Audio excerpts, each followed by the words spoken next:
one person onto one map and keep everyone else on another. Hmm.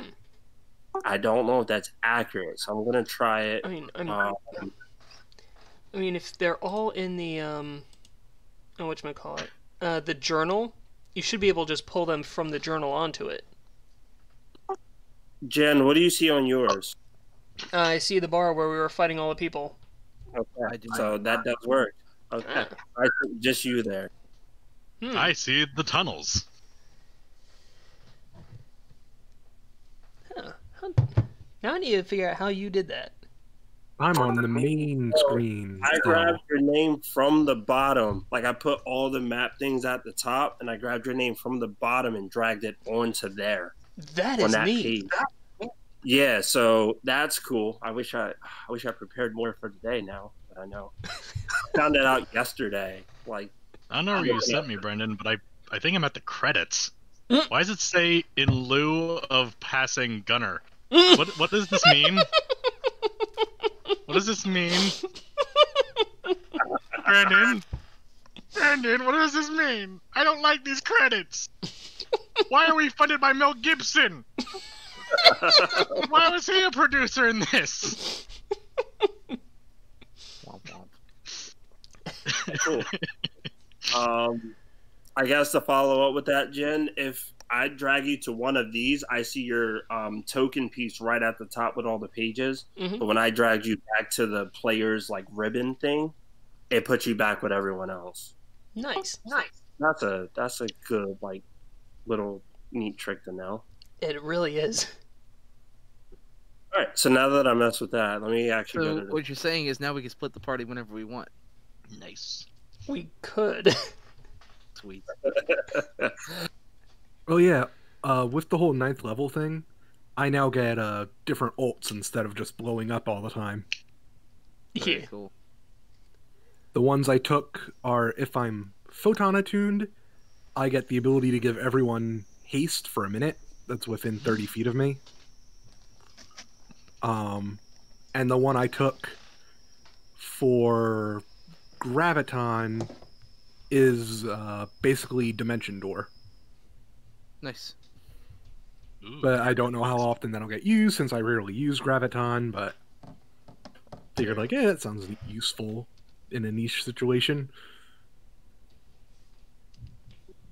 We're still waiting on Stag Monica. suit people got Dimension Door once a day. Mm-hmm. Pretty nice. Since we're waiting on, foot dimension door. I'm gonna kind of explain this page that I have crafted up.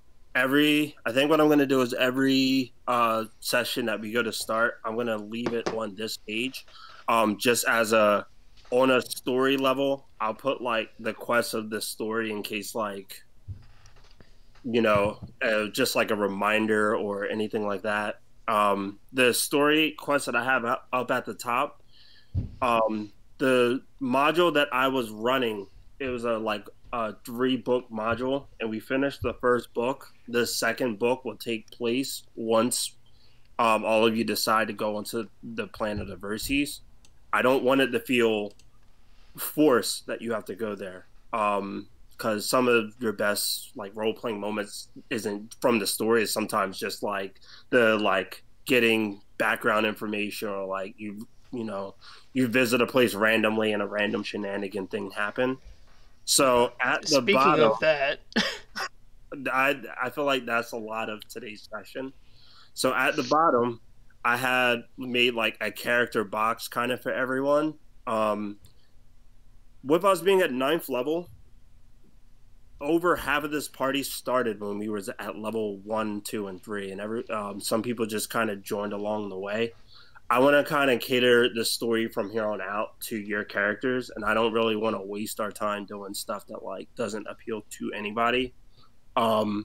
I may make up like a situation where it might not seem like something at front for everyone, but it'd be like, oh, I actually got valuable information, or oh, Brandon's foreshadowing to something, or something like that.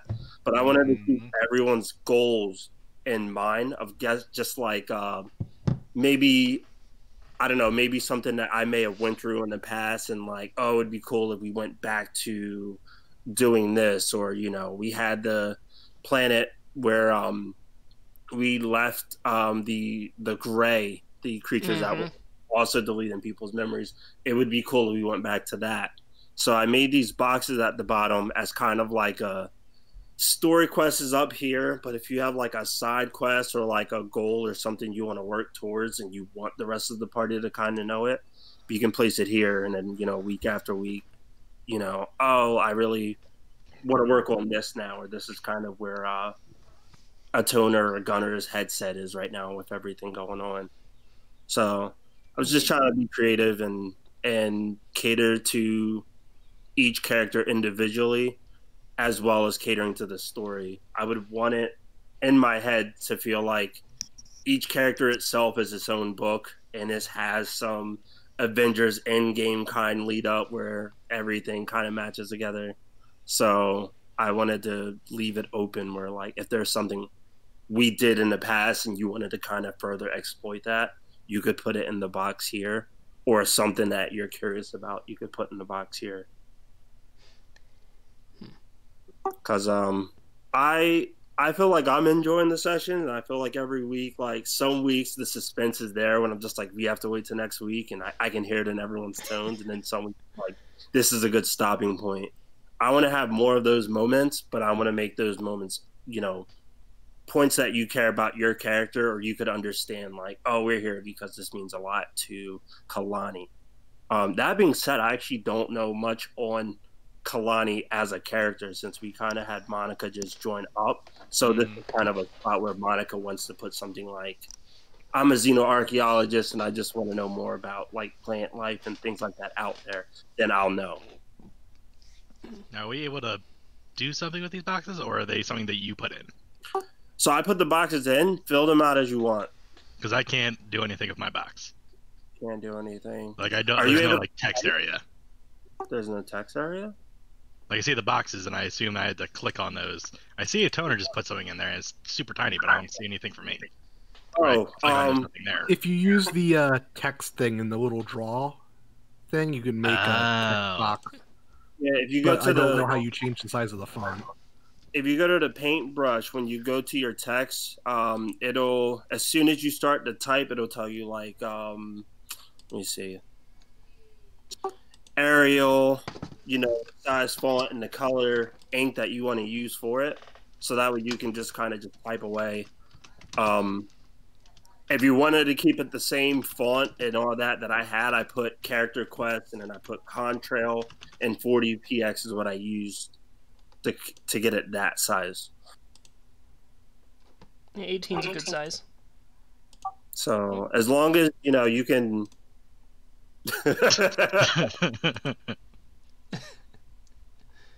Oh no! How do I get rid of it? What have I done? How do I delete you? I've given you too much power. You use the select, like go back to the normal mouse mode. Oh, I can Yeah, move it go around. back to the mouse. Okay, so Jarbron's now don't die. Yeah, and if you click on it, if you hit backspace, it'll just delete it. Yep. Aha! Yeah, since Jubilee already completed her main mission that she really wanted to do, now she's not going to know what to do because she's had that single driven goal for so long. How do I get Comic Sans? So now it's going to be like this is going to be something I'm probably going to be modifying every single fucking time of, okay, what is the immediate thing that she's going to want to do? Contact Ville's girlfriend.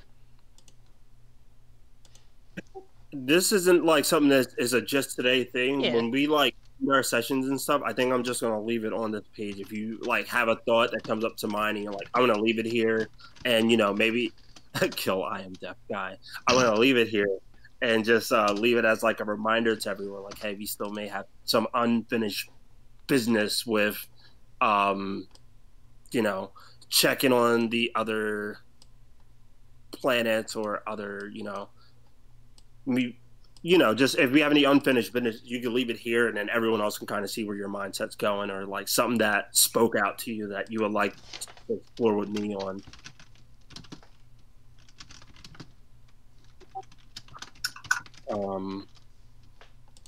I don't want it to just feel like I'm kind of dragging everyone through this story. I want it. We're at 9th level. Everyone's geared very well now. Everyone has really good abilities. I want to make this fun just moving forward. You don't know how long this whole virus whole situation is going to stick out. I've considered actually upping my roll 20 and go from a free to the next one up. Maybe bring in sounds from other sci-fi things that have inspired any of us coming forward. Firefly. Mm-hmm. Firefly, Bebop, stuff like that. So What was the one that we like, Jen? I forgot the name. Expanse. Expanse. The Expanse, definitely. anytime we're dealing with something that isn't like we need to be at this place with a map and things like that, I think I'm just going to keep this as the hub, and we can just customize as we go. Hopefully when Monica joins in, I might have to just re-go through this, but explain this is character concept or character things you want to accomplish, things like that. And I'll know, besides looking at a module and be like, oh, let me flip what's in the module, I can look at this stuff during I want to have this character moment. Okay, cool. I can work on these things that I see in front of me. That reminds me about character moment. I'm expecting this session's going to be a lot of it. I'm not expecting so much on the combat feel. I'm expecting us to go back to Absalom Station, and there's that point of buying the gear and things of that nature. The whole Versus thing, we don't even have to do anything today. I just kind of want to focus on the characters, character motives, and what they want to do and things like that. That's weird. Joe. Why did it go so small? It's so tiny. It wasn't when I was typing it. It was big when I was typing it. Yeah, you always have to size it up from what it looks like. Yeah. Whoa. Yeah, no, it doesn't. Definitely, I put 32, and that's what my text size is. It looks a lot bigger than what it showed before. Yeah, because mine is at 18. Yeah, for each font, it's weird. You could put 40 on one, and it's not the same as 40 in another. Oh, okay. Yeah, mine's on 40 right now. I with that, as I mentioned, I put Contrail, and that's when I got the sizes that you see for each of your names. Gotcha. I mean, I think mine is good and legible. Yeah. Yeah. Jubilee has nothing but contacting people right now on her mind.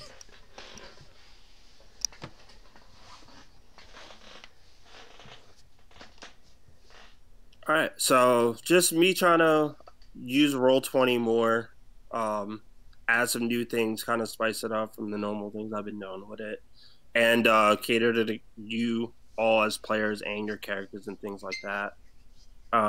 Is there anything, I guess, up to this point that you wish we would have explored, any side missions or things like that was left open that would be cool to go down or finish out or anything like that? Apparently, everyone wants to find a ghost. Intergalactic ghosts. But none that I can think of. Yeah, most of the stuff was either wrapped up pretty neatly or is the kind of stuff where it's yeah, we kind of don't want to bother with this. Maybe the whole drow thing. I mean, yeah, because even when it came to the Vlaken, that was all settled. The drow, God, if we went back to that planet. Level 20 characters, let's fucking go. Because we made a mess on that planet before we left. And that's when we had political immunity. Yep. Drow stuff. Drow stuff. It would have been nice to do more stuff with the Vlaken people, but it's that's already been pretty much wrapped up. I mean, to a point of the Vlaken homeworld, but now there's a whole race of people that are now unsettled and put onto a random planet. I thought they were being settled on that planet. I don't think that was ever confirmed. I think they just were saying, hey, we'll take in refugees. And it's stuff like that I wouldn't have thought of, and it's that's a cool concept to kind of go down. So Especially that's with what I was thinking. 3 members of Good the idea. crew being Vlokin. I don't know what you're talking about. Oh, Jubilee knows. You don't know that. Well, me, yeah, maybe the robot knows. I mean, Snow also knows and even called it out in front of those guards. No. You were there for it! No. That was just a wild guess. You don't know. I could just be a very off-color Petra. Discover time travel.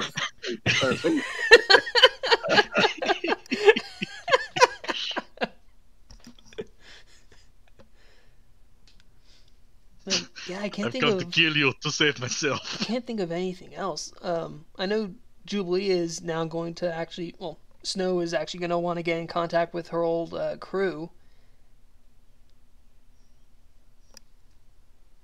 Oh yeah, we could also hunt down Gunner's crew and their mascot. What? Because they have the llama mascot going on wacky Scooby-Doo adventures, probably. What are you talking about? The llama is on our ship. Gunner's old crew, just before he jumped onto our ship, the one that he was flying with. You mean the Simpsons? Yeah. I'm The pretty one sure that you gave the Vlakin llama to? Yeah, and then they brought it to me. And I put it on our ship. Mm-hmm. Oh, last I remembered was you sending it off to live with them. No, I picked it No. up. I told them take it to Epsilon Station. And Yeah, then I picked it we're- up there. Yeah, we were gonna pick it up because at the time, Gunner only had my shuttle, so couldn't fit the thing on it. Yeah. Oh, I So thought I you had gave it them- to them to keep to like be their pet. No, I took it as my own. So we have 2 pets on the ship, and they And both of them belong are, to like, Gunner. mine. They're both attributed to me. But I'm trying to think of like anything else. It's, like Start Right. a farm. right now, Snow's just gonna want to get into contact with people. She completed like her life thing, and now it's just a matter of, oh, I got enough information, I could actually find my past and find the people who know about my past, and it's like the hard part is done. The person that she feared the most is dead. But he had a brother! Unless he's one of the remaining Sinister Four, doesn't give a crap. My clone! I have 70 alternate accounts. You know, just I've wipe got your Hotmail, entire database. I've got Yahoo. I'll just delete your entire database. Joke's on you. I am the database. Well, that'll make things easy. I guess I should Try. also mention, did you guys want to continue doing the module? Yeah. I still want to see how this ends. I mean, we also can't just let a fucking app maker go loose with an app that turns people because of the Shadow Realm. Because I've let's see, when we started at level 1, we started with the very first module, and Jen had knowledge prior into it, and I kind of changed a couple things here and there, so it wasn't exactly from the book. From that point in time, we've done several just off quests, but like character specific things, such as going on to other different planets, dealing with Ruska Flame, the the guy from the very first session that keeps like getting locked up, kind of banning you guys. Yeah, Snow kept him from getting proper seating in the Starfinder Society, and had a bounty hunter arrest him. That guy is a lot of fun, though. Hey guys, Hey, you're here. Hello. bit late. Sorry about that. I got caught up with helping one of my guy friends. Got me hooked into Fallout 76. Mm. So yeah, I was doing that. I think Another I got... idea could be the repercussions of us nuking a fucking resort. Oh, I've already got into Okay. that. There's Yeah, I'm waiting for the Fallout on that one. Yeah. Heat Fallout. Crawl out from the fallout, baby. To my loving arms. Hey, whatever works. Or floats the boat. I mean, the crew's heading back to Absalon Station with the survivors, so Yeah. I guess just going off of any open branch things, there was a whole Aloy with the gray on that planet. We've had Havoc's backstory kind of full circle with Havoc getting revenge, dying and coming back, which there's a whole thing to that too I have written up. But if Havoc's not here, that might not interest anyone. So that's, again, something I don't want to put everyone through. Well, it's also something we'd want Havoc to be here for. Exactly. Yeah.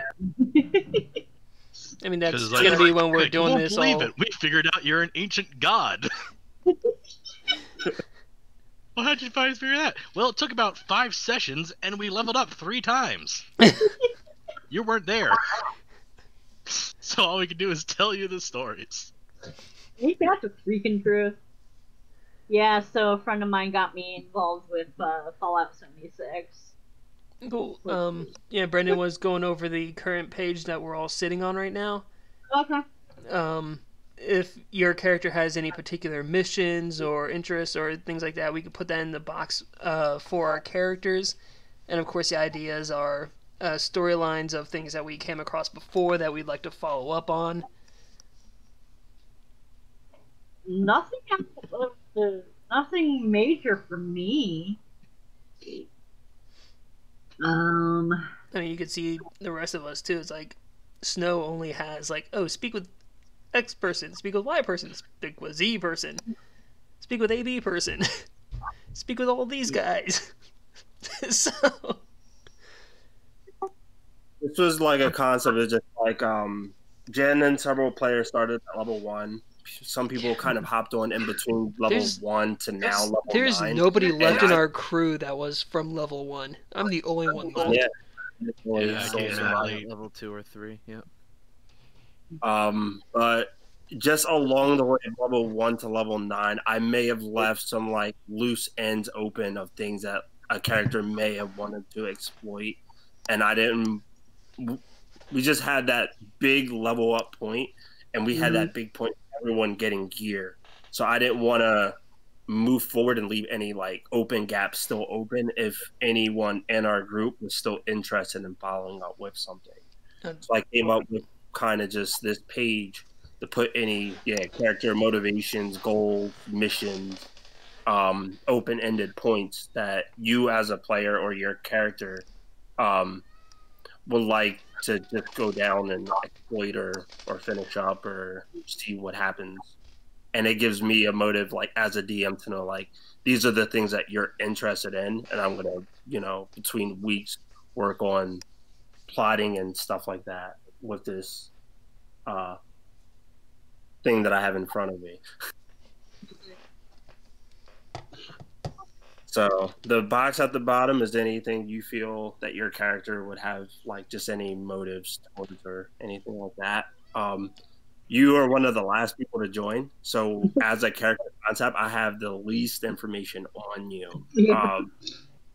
Everyone else has witnessed a good amount leading up to this point, so I wanted to leave this as if you, as a character, have something you'd want to do, or as a person or as a character, have something you want to exploit, you can just put it here. And I have a notebook here. I have several things here with different character names, a whiteboard here. I can work on stuff if we have like a character of a character moment, and I'm doing something that someone is interested in. The only thing that Kalani is interested in right now is Gunner. It's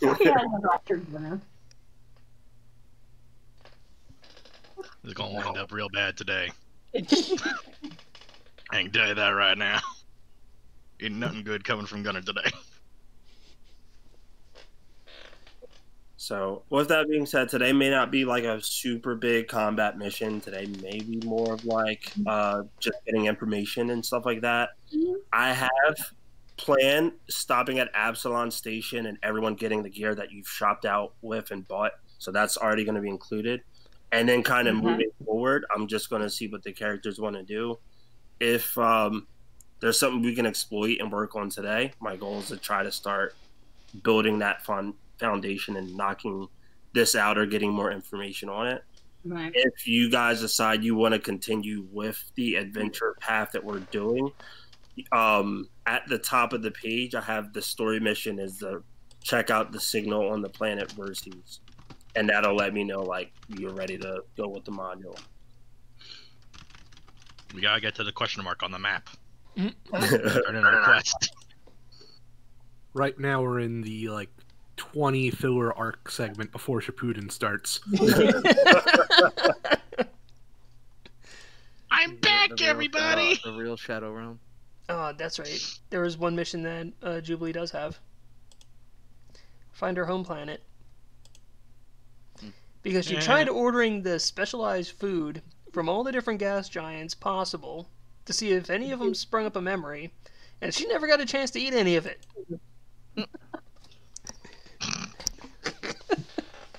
That's how I'll figure it out. Lots of food.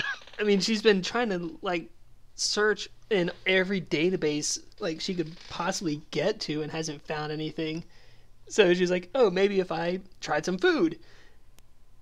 Nope. Didn't get a chance. Nope. All right. Well, everyone's here, and I see I got a good amount of stuff to work on. So we'll start the session with, the asteroid in front of you just got nuked. You see several bodies kind of just lodged in the space. The ones that have survived the explosion, at least, you see their bodies just slowly begin to freeze over. All of the ones that you see are humanoid in shape, but also have that grayish, whitish color over them and are bald. None of them seem to be like the civilians that were still on the planet, that were still in the rooms, that may or may not have managed to get to the ship. For the sake of characters, I'm going to say that Lenka and Havoc is joined with the crew. Okay. For the sake of just And Katina. and Katina, just everyone that was a member of your group has made it back to the ship. Everyone's here. Yep. Smash Brother, everybody's here.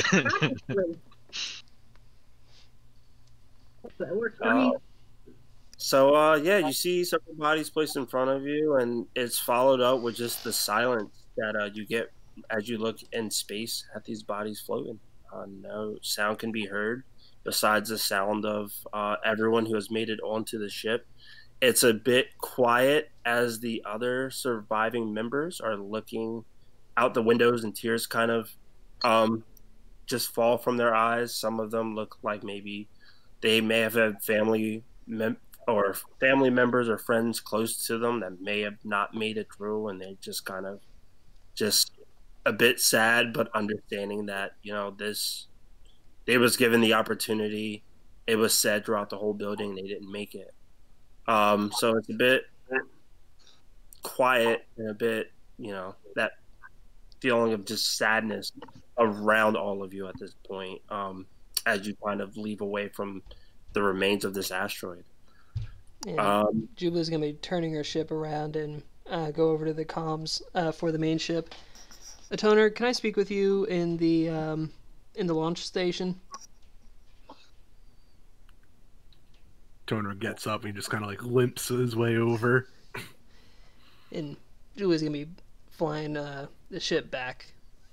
So, because she separated that ship from the main ship to launch the nukes.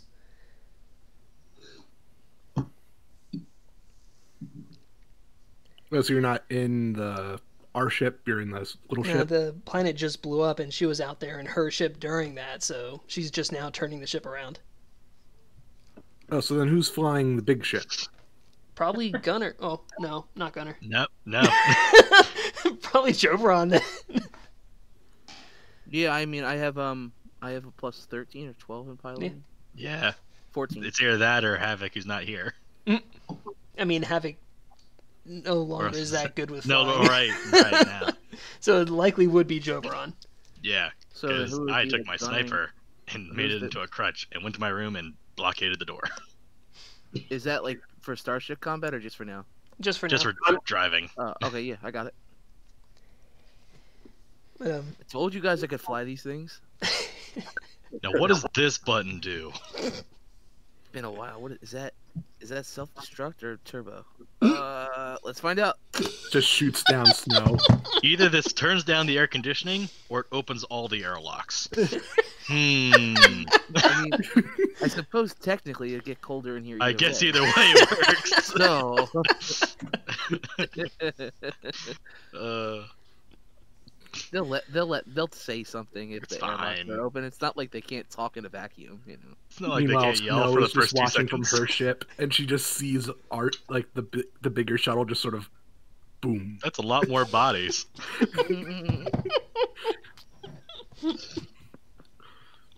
But, yeah, when Snow gets back, she's gonna of course also take off her power armor, so she's back down to her bathing suit because she never changed out of that. And she's gonna meet with a toner in the hallway there.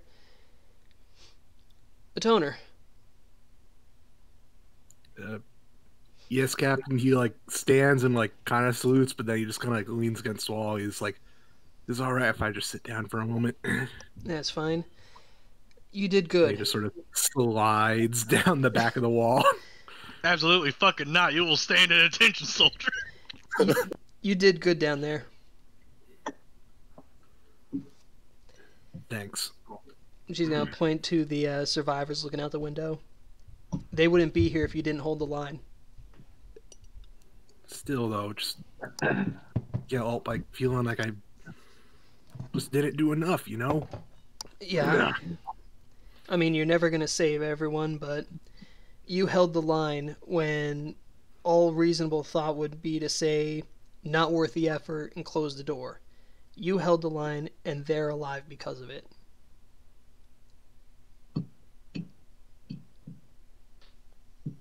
You did good. Thanks. By the way, how are you holding up? I don't know everything that happened with your past, but it seemed like things got pretty heavy with that one guy. Yeah, he's the reason why I'm in the shape that I am now. But that loose end has finally been tied. And I gained enough information to know where to look next of just finding who I am. And speaking of, with what you learned, how do you still want us to call you? Or my name is Jubilee, or my name is Snow. It's not Jubilee. That Jubilee is. She points at the AI cortex in the back of her head. That's Jubilee. I'm Snow. right? Snow it is then. I gotta say, you definitely earned your pay this time. No. Oh. I don't know. We ain't out of this yet. We still got Be right back. a lot of people, and don't know how long it's going to take us to get to Absalom Station if we got enough supplies to take care of this many folk. It won't be much. It won't be much of a need at all. Just a couple of jumps and we're there. We're actually not that far out. That's good. Oh, by the way, Gunner needs us to collect that bounty for us, but did you want to root around here some more? And he takes out the head. No. I got what I need. She pulls out his AI cortex. Any information I may need would be on this. Gotcha. So, about... I know we said we need to keep things secret, but are we going to file at least any sort of report with the Starfinder Society? Because I imagine they're probably going to want to know why I'll Meat be went off. filing the report. I'm gonna get it all taken care of and see if they could also send a bit more payment our way for our troubles. I think maybe we should ask them to set up like a quarantine when we first get to Absalon for Oh, of course. everyone. I'm going to be sending them the video feeds that I've been taking while there, detailing that this is even part of that whole app case that they have currently going. So there would be useful information for them there. And of course, all the information that we recorded from the survivors here, they're going to get as well. So, but like I said, the actual details of what we learned down there, they stay with us to our death. That kind of information gets out, gets into the wrong hands, a lot worse will happen. So, like, we aren't even going to tell them to shut down that app? Oh, they're intending to do so, and they have plenty of other reasons to shut it down. They don't need to know the specifics of this viral outbreak that they weaponized to do that. And take it I shouldn't share that with my Solarian sect either, not get them on the case to try and go out and do anything. If you do, keep it very minimal on the information you give them. That there was some kind of weapon that was used, and it had wiped out the entire station. Gotcha. And nothing about Shadow Realm, just say there was a weapon. The Shadow Realm probably would be more along your Solarian's thing to do. But once again, when it comes to that weaponized viruses they used, keep that as hush-hush as possible. Nobody else should know about it. It's already dangerous with the amount of people here that know about it. Understood, Captain. And he just like taps the side of his... Do lizards have snouts? Is that what that's called for a lizard? Yep. Okay, yeah. Just taps the side of his nose. Snoot. Oh, was there something else? I know you said that you wanted to speak with me about something. Oh, that was the name thing. But yeah, get some rest. You definitely earned it. I have a few more people to speak to, so I'll be making my rounds. Yeah, I think Gunner locked himself in his room. With his leg, and that yoga lady, I'm not quite sure what his connection with her is, but he seemed to be taking what happened. I'll try to hard speak on with there. him before we get to Absalom Station, but I'll give him his time for now. Gotcha. He just kind of like grunts and picks himself back up and this sort of like walks over to the med. Do we have a med bay in the old ship? We do have the med bay. That was one in of the the upgrades. old ship? Yeah. Mm-hmm. Oh, okay. Yeah, he just goes over to the med bay and just like collapses on one of the beds pretty much. That's where I would be. And from By the there, way. Jubilee is gonna Snow. God, it's gonna take me a while to get used to that. I think it's gonna be for everybody. Snow should like put a jar out and just call it the Jubilee jar. Like, all right, you said Jubilee, you have to put a credit in the jar. That'll work. But Snow is actually going, while she's walking to find the general, she's actually going to be bringing up her comm unit and trying to find Ville's girlfriend, because no one else in the crew knew what happened. So she's going to try to like locate the signal from that transmitter and shoot her a message as well. I'm not going to go into the details about it. It's just the information that Ville is dead. Okay. The transmission is sent out.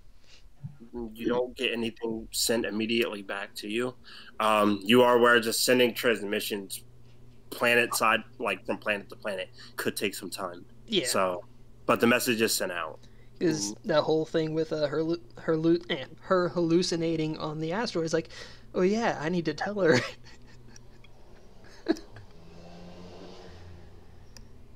But and she's Sent out. and she's gonna want to speak with the general about her past after that.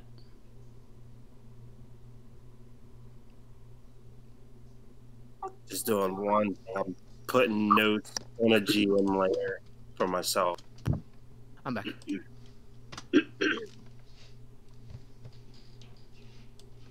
Hey, knocking out that list.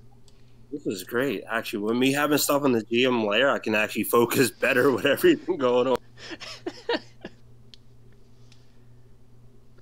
Stuff in the same boxes and no one else can see what it is. This is great. GM layer is useful. Yeah, I'm enjoying this.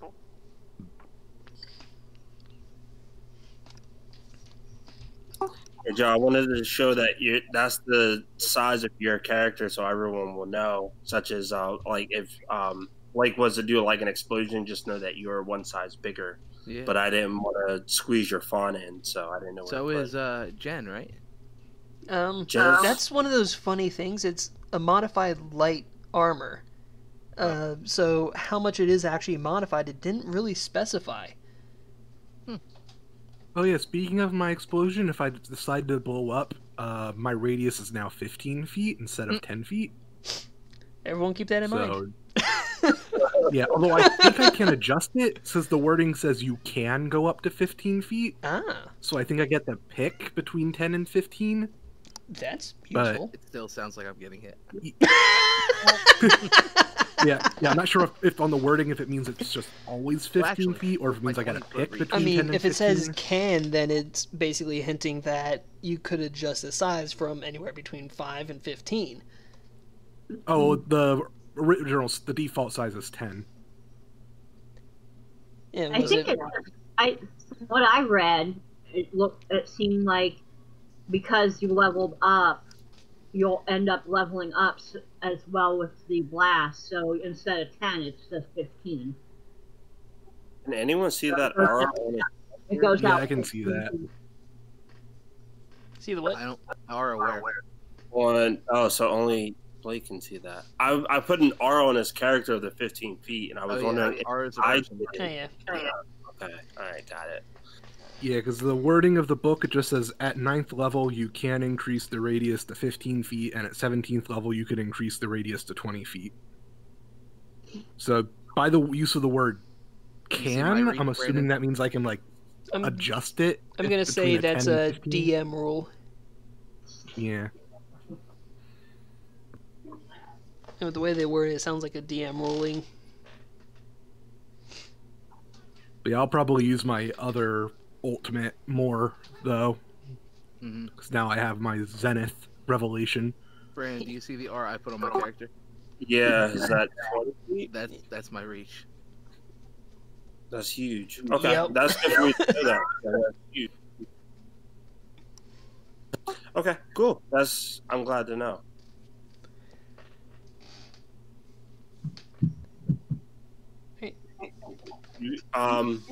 Do you still want to work on several things for Jubilee and Snow, or would you want me to pass the torch and I guess work on anyone else?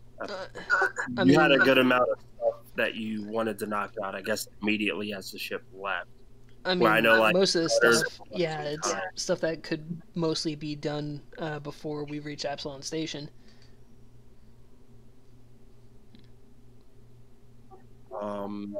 Does anyone else have anything like they want to accomplish before Absalom Station?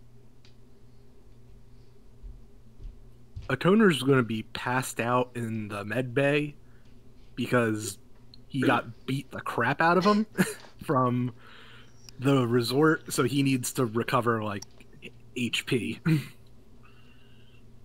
So he's just going to be Turn like him on to a sleeping the boat. whole trip. So he hurled them onto a boat, and he beat the living crap out of every single one of them.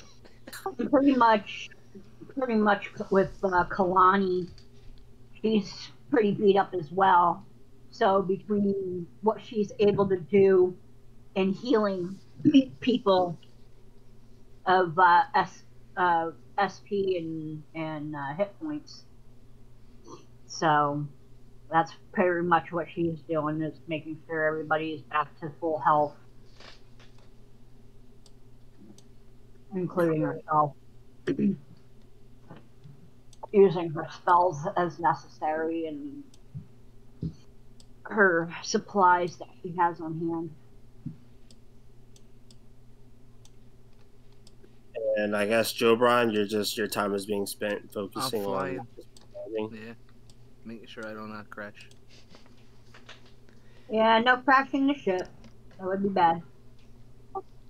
All right, so to kind of speed things up to get closer to Absalon Station, each of the ships that are owned by all of you has a starstone installed into it. So with the starstone, Absalon Station is kind of just a beacon, like just kind of universally known.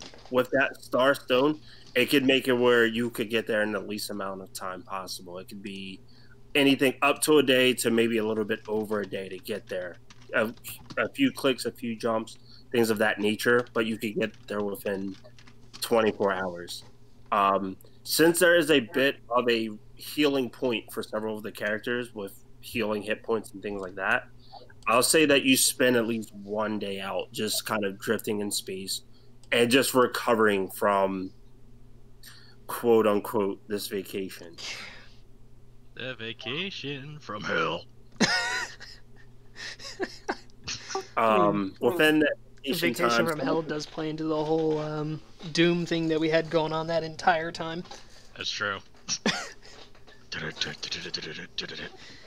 some of that time is spent just with having members on your ship. They aren't equipped really in the abilities of running a ship or anything of that nature, but just kind of making it a place for them to get comfortable with while you travel backwards.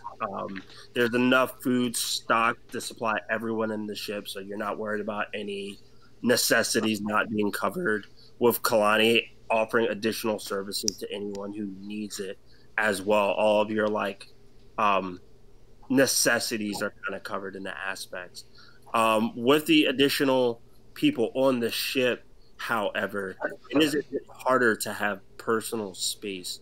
These members that have all lost someone are each kind of coming over to one of the members in your party, kind of clinging on and just having conversation and talking to them. When you try to get a moment alone, it's a bit hard. The one who feels it the most at this time is Gunner. Although Gunner is stationed alone, there is just that person that occasionally keeps knocking on the door that Gunner is at, kind of interrupting your rest every time you feel like you're at the peak of actually getting sleep. If you're not a cat lady, I'm not interested. Meow. I mean, Snow would have left her room up for the survivors, while she would have spent the majority of the time in essentially working on the shuttle, next to probably spending food time speaking with the general about her past and what she knows about her past. That is something I will cover before we get to Absalon Station, that conversation. There's also another message that Snow wanted to send out to the Starfinder Society itself. Ooh, let's do that now. And the message that she's going to send there is, of course, a highly edited video of what they went through, with, of course, her detailing everything, what they found. The whole thing with the Void and this weapon being used that just ended up turning the population intensely hostile, and leading up to her nuking the place, and highly emphasizing the cost on the party for finding this information, and its link with the creators of that app that they've been had an open mark on hunting the information down on. And does it have like weird cartoony sound effects probably to it? No, it's basically like news footage. But every now and then you hear like a bonk. Like she's even gonna have zombie outbreak with Ed and Eddie sound effects. Pretty much. And she's gonna also have in the video, of course, Gunnar losing his leg and all that other stuff, and be like, well, I think with the information that we acquired, that we are deserving of some compensation.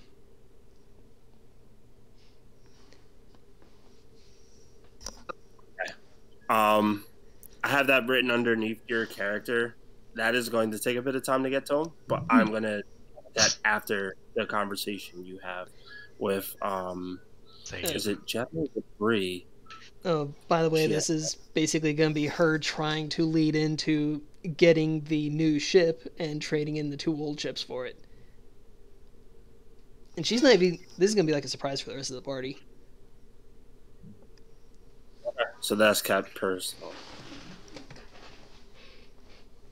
My porn mags. Where's the old ship? I have a plan for that later.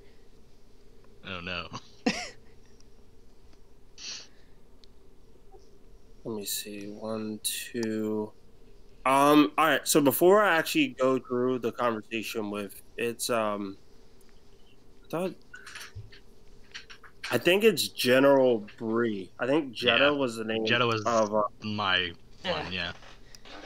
So before I go through the conversation with you and Bree does kind of interrupt a toner during a toner's rest at this point. She asked several questions trying to find which room would be a toner's. Oh, is it, boy? Come out and play.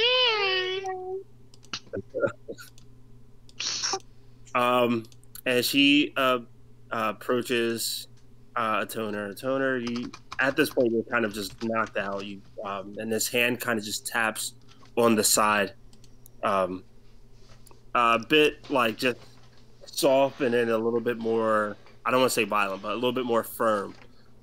Just continuing tapping on your shoulder.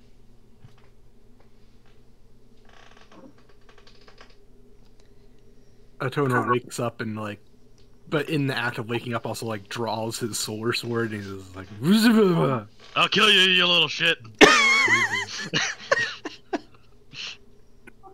And then once he sees who it is, he just kind of falls back into bed and lets go of it and has it dissolve. And he's just like, "What time is it?" So you begin to open your eyes, and after you swing the sword, she jumps back a little bit, sort of just frightened, and how fast she was able to do that, where these stars just manifest in front of her and form the sword. And when you pause and say, "What time is it?" she says, "It's about 2 in the morning."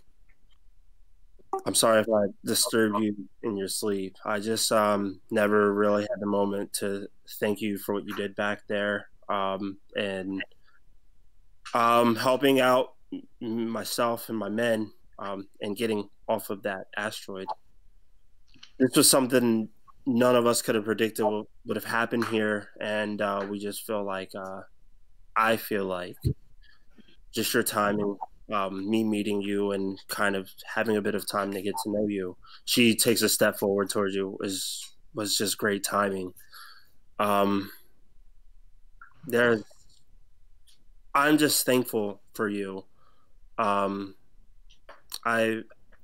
felt that the first time we talked that there was some type of connection between us, and it's not just the battle experience that we've had on the battlefield, but I feel like I can relate to you, and you're one of the people that I can maybe just open up to about everything here.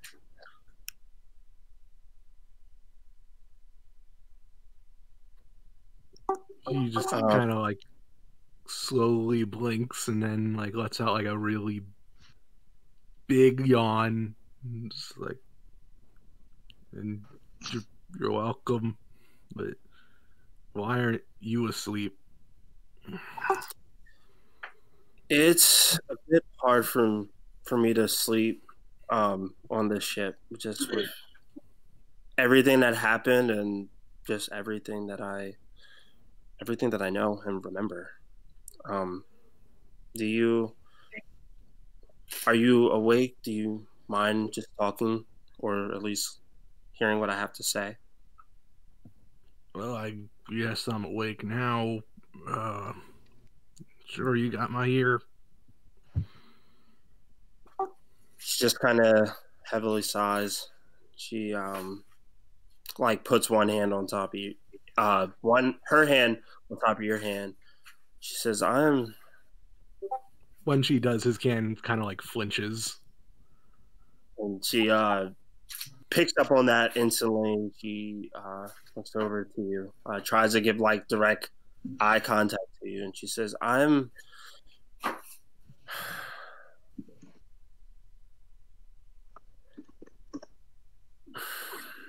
This is just really hard for me. I've served in the war. I've remember how it feels to lose someone. I remember seeing on the battlefield a person dead, and just seeing no good outcome coming out of it. I was really surprised when Snow told me that Snow was one of the people that I fought side by side with that died and has come back. And just witnessing from what I saw in the room back there where people were being attacked by these somewhat zombie like creatures, it's no good came out of that. And it's hard to sleep knowing that. She says I see it may not have affected you as much, and I figured I don't know you've spent time with Snow. Like I've spent time with Snow before, and Snow was a great leader. And Snow was very influential, and you know Snow may not have talked a lot to people, but when Snow talked, people listened. And Snow didn't make it out of the war, but here I stand, Snow living and breathing and giving commands like it happened before, and I can't sleep knowing that is hard. But here you are, you can. She kind of again kind of tries to place her hands to yours, like what?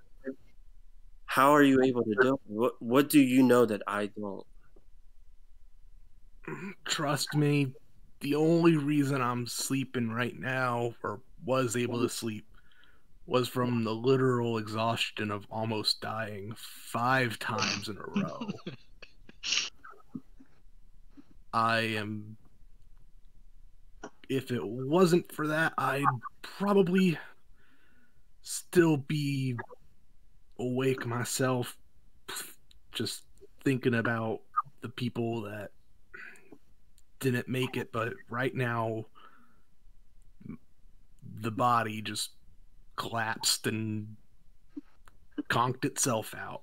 The spirit is strong, but the body is weak. Yeah, it's like, don't take the fact that I was able to fall asleep as that I'm at ease with this. It's just I am physically incapable of staying awake. Like that's what he was trying to like get across to her. I know with all of this that has happened, I've made it off of the asteroid. The men that served me have made it off the asteroid. All of you have made it off the asteroid. This is like a blessing in disguise. But we were able to make it. Not everyone was able to make it off of that asteroid, and it was nuked. That command was given by Snow, this same individual that didn't make it in the past. I don't know if that was the right decision to make, but in the outcome of everything, I could not speak up when it was time to do so. I just kind of sat to the side and watched the command given, just as I remember time and time before, where Snow would speak and people would listen. Everyone on this ship listened when it came time. And here we are again. I guess what I'm saying is, we witness people die at the hand of Snow. Snow is given a second chance of life, and I don't believe the people in that asteroid will get that. No one that I know survives a nuke, and I don't know 100% how Snow lived. I know it involves a scientist. I know that is a conversation to come, but I have these emotions inside that are just rumbling with fear of Snow, something that I didn't feel before when we worked together. And it's hard to control, and it's hard trying to go to sleep knowing that the comfort of everyone's ship is given by your leader, Snow, and it's unsettling. And I just need to know, is Snow someone you can trust? And she kind of like comes in closer towards you. Be honest with me. I need to know. The closer she gets, the Toner kind of like scoots back up against the bedboard a little bit more, and he's just kind of like, "So are you saying that you aren't sure she made the right decision? You're not sure if you should be mad at her or not?"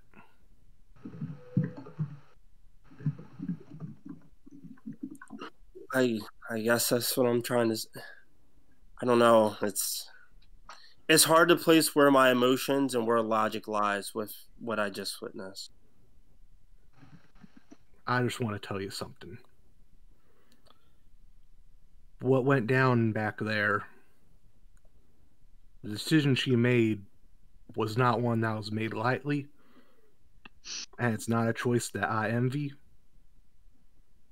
And it's a type of choice that back in the war I would have made, and I wouldn't have even cared about it. I wouldn't have given it a second thought. But Snow's a good person. We tried to do the best we could. She gave people that 10 minutes of trying to save as many as we could get out. I know that if it was me making that call back when I was in control of my military, I would have just got on my ship and just left and detonated from orbit. Wouldn't have even made the warning. If there's anyone here that, if you're not sure that you can trust because of the decisions they made regarding the lives of others, that should be me. But Snow, you can trust her.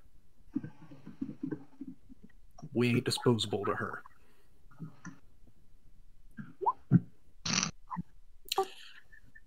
She's going to do a sense motive check.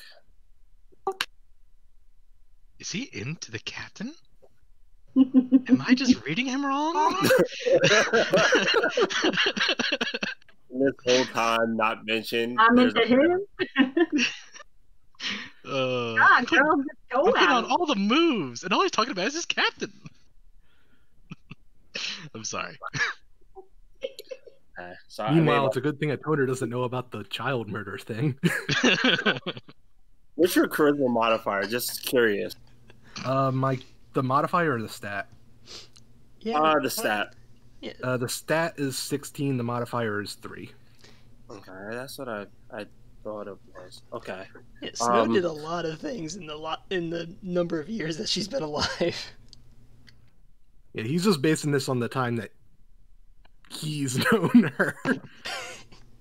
I mean, to be fair, she also doesn't remember herself like that, so.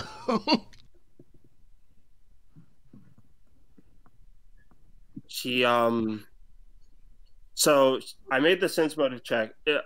She's been like throughout talking, she's just been kind of slowly inching her way closer towards you. Are you like still keeping a bit of a distance, or are you like allowing her to like move in slowly, or is it still like I still kind of keep a bit spaced away from her?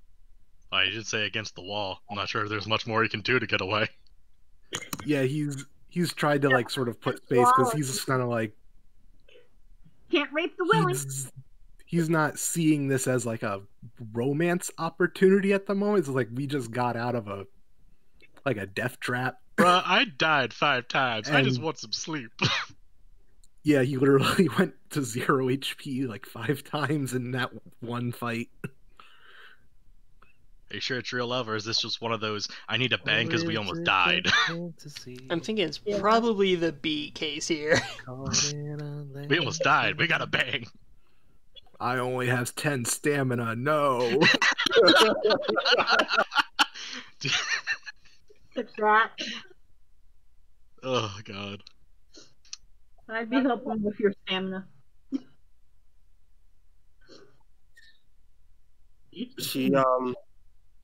She looks over. She kind of like she looks over. She's been giving you eye contact at this point, so she kind of checks you out, looks over your arms, looks over your chest, and she says, "Okay, Toner, answer this for me. We are. Would you say that we are people that are defined by the actions that we take?"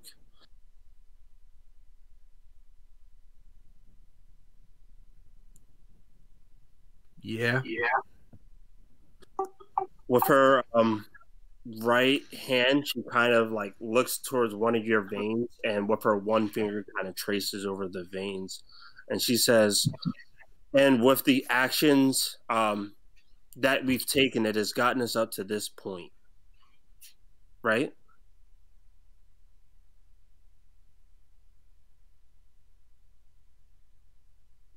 Brandon? Did you hear the last part, or No. did I forget? No, you cut off. Okay, so with her finger, she Yeah, it kind was of like she traced, puts her finger on your vein and then it like cut off. I was like, what? and she begins to kind of like trace the the vein on your You're a left tree now. hand. It's and he says, "And would you say that and you would say that your actions have all led you up to here? If you would have decided to change one action, that things would not have ended up where we are right here, right now, right?" That is generally how cause and effect works, yeah.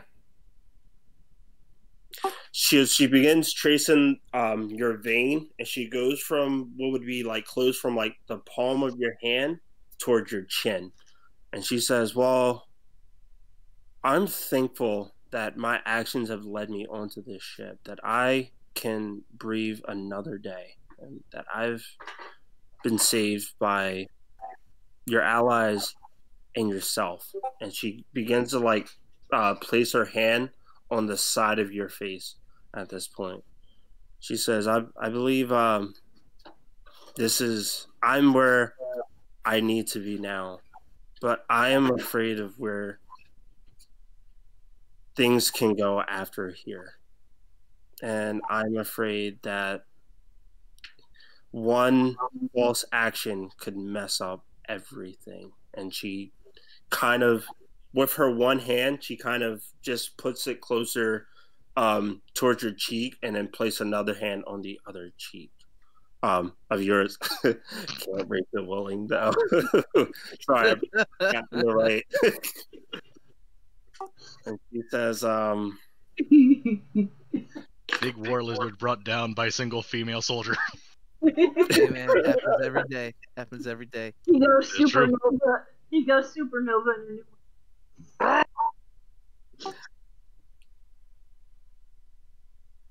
there's and you can see that she's just extremely shy at this point. But there's something good that's came out of it, and it's the fact that I've gotten to meet you. I see Snow plays a big influence towards you. I saw that earlier. You two have spoken. I don't know about what, and that doesn't concern me. But you seem to have a trust towards Snow, one that I'm afraid to kind of rebuild. You seem to be telling me that Snow is someone I can trust, and moving forward, I will continue to trust Snow, but know that it is because you have told me. Um, and she kind of looks over to you and she says, "But what do you think about me?"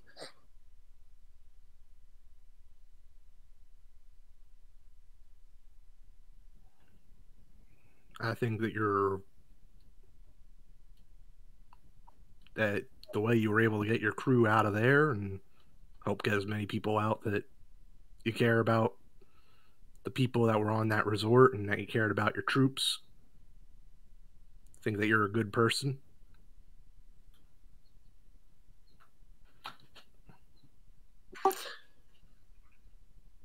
For all that you know, I've worked on the battlefield. I've tried to put that life behind me. I picked up different odd jobs. I've worked as a security guard on New Elysium. I've done that for quite some time. Things happen that I was unaware of. I did the best I could as a security guard. I've got to meet you the day prior before all of this ridiculousness happened.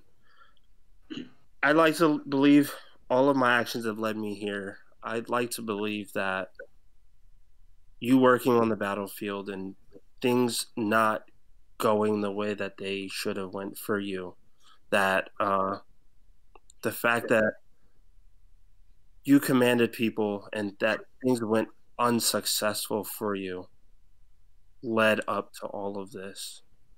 I had that feeling from the moment we talked when we had a drink together. But I was too afraid to say it to you before. I guess what I'm saying is I'm glad that we got to meet, and I really want to get to know you as we go back to Absalom Station. Um, I don't know if I would make a good match with the personalities of everyone that I've met on this ship.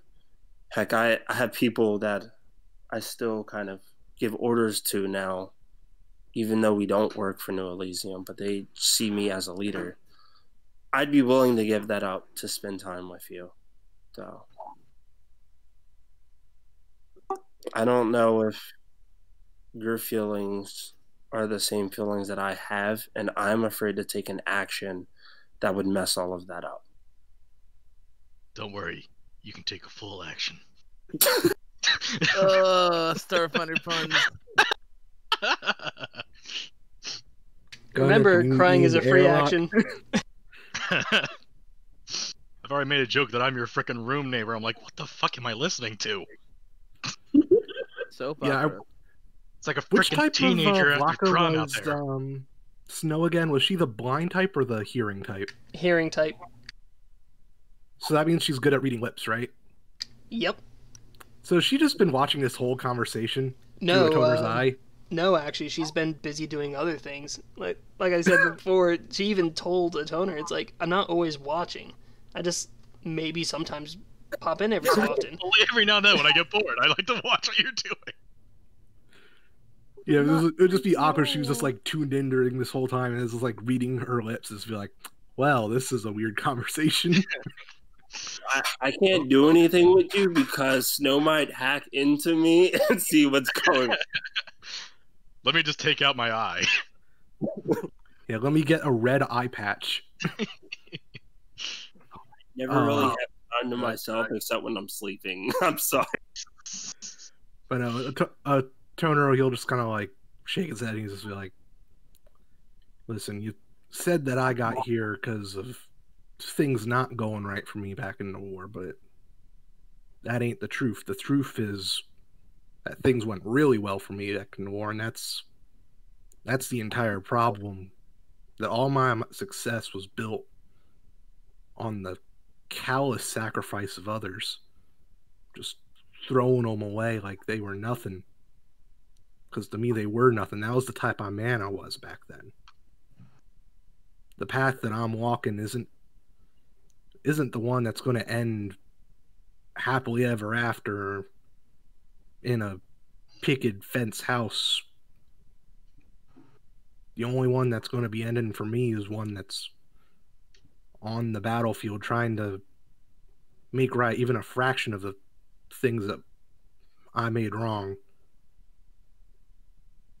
And trust me that when I say that if I'm the type of person that you're looking for, I think you're looking in the wrong place.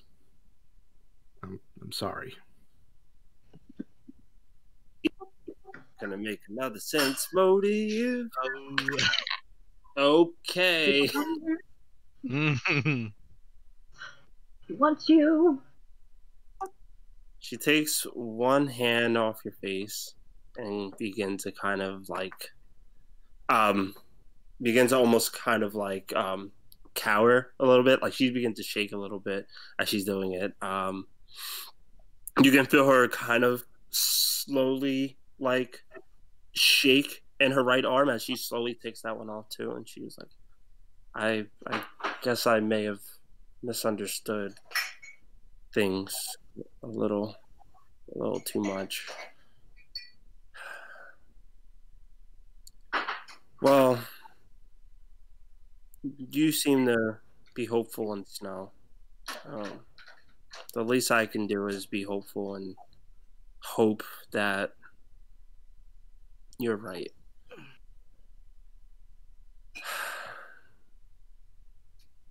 Wasn't how I was expecting my night to go, but I'll take what I'm given. And you continue to keep doing good work, Atoner. She's at this point, her back kind of is just flung towards you. You could see in her face, no sense motive check or anything. Tears are starting to kind of build up in her eyes. She's trying to like kind of sway and not have her face shown to you at this point. And she just says, "I'm sorry to wake you up from your slumber. You won't have to worry about that moving forward." Toner, he kind of like forces himself out of the bed and he walks over to the sink in the med bay and like gets out like 2 glasses and just fills them up with water and hands one to her, and he just like makes a toast. He's like, to making the best out of our mistakes and trying to make right for the future. Her face isn't shown to you at all. Her face is just dragged down. The emotions that she's having, she just can't bear to look at you at this point. But she does accept the glass. She kind of covers her face with her hair, but she does clean the glass, and she says, to making the best out of all the moments. Glass is clean. She takes a sip, puts the cup down, and at this point wants to head out. I don't know if you're going to try to do anything to intercept it, but she's making her way towards the door. Making her way downtown, walking fast, running from a giant lizard. I don't think that's quite how that one goes. He would like finish his glass of water like comparatively just like downing it like a shot pretty much considering his size. Shot. And like sort of limping back to the bed and like just sort of sitting down on it and this like sort of putting his head in his hands. He just sort of like just thinks.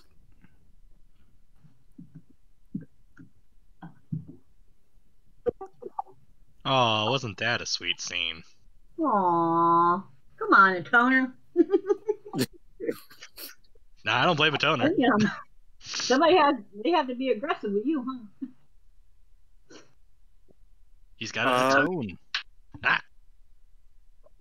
So, what's Snow? Is Snow staying up late at night, or Snow also gonna get rest?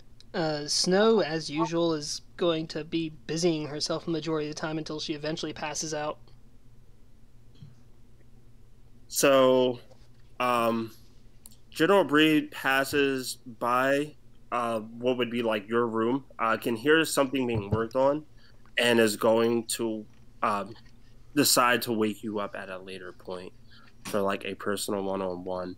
She begins to kind of walk the halls, a bit sobbing, tears running down her face as she continues to kind of wipe them off and brush them off with her arm, and kind of make a night's rest out of it.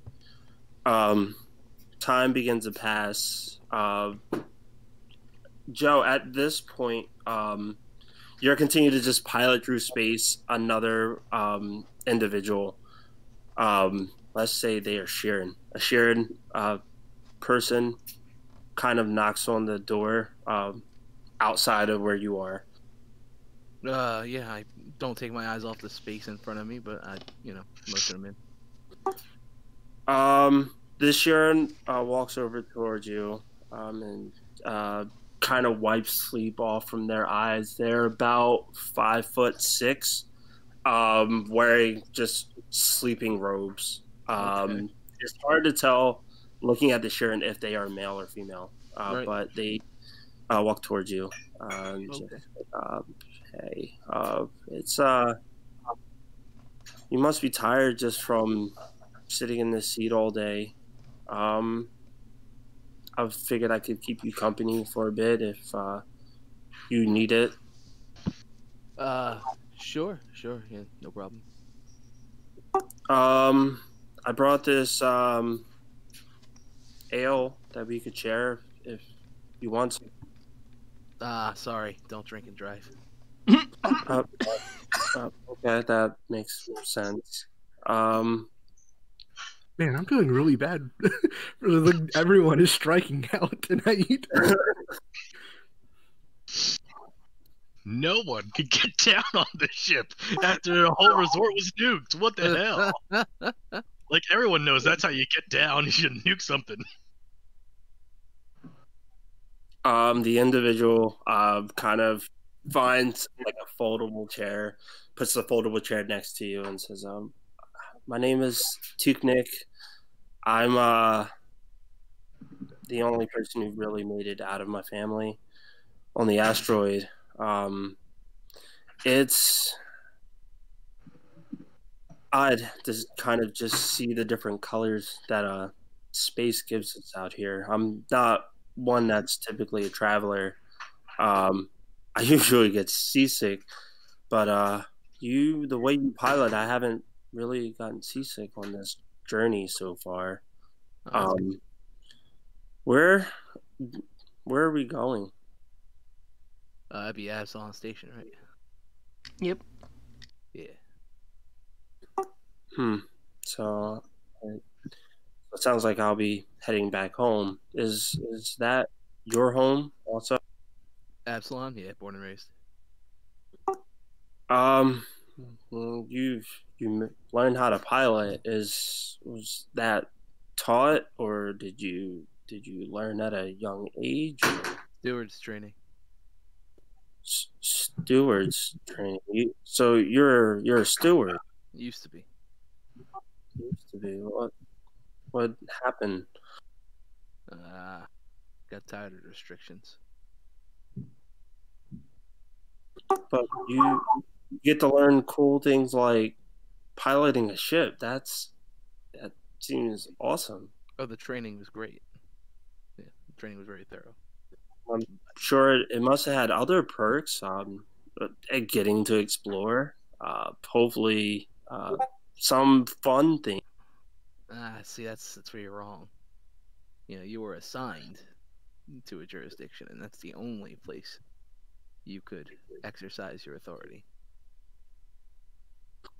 You were assigned. So they must have like different type of ranks and things with the stewards, I guess. Were you one of the higher rankings, or were you towards the middle or the? I had a small squad under me. I guess you'd call me a captain or something similar to that. Are you the captain of this ship? No. I was just along for the ride. But you just mentioned you could be called like a captain. Why wouldn't you be a captain of this ship? I don't see no one else taking the chance to navigate this ship. Listen, I joined someone else's crew, and out here, your rank isn't based on how long you've been. It's based on how much you give, and I'm still giving. You sound like a very honorable person. I try. What is honor? What drives you? Like, do you have a family? You see, he kind of gets emotional, like when he mentions family. And They're probably still at Absalom. Haven't heard from them in a while. I'm guessing just being a steward. I guess you had to kind of push family away for that lifestyle. No, it was not a family thing.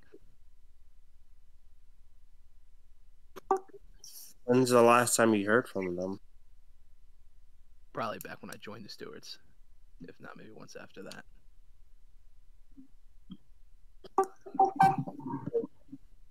Well, I mean, I guess is there a, what, you see he's choking on his words, just trying to put the idea of like not having a family and kind of moving forward and moving on. And he says, "What? How do you get by day like that? I would imagine that being hard." Well, make a new family. Such as the people I saw you working with on here, the lizard, the fox, the person with the bucket on his head. Hell yeah. They say you can't choose your family, but they only really mean that for the first one.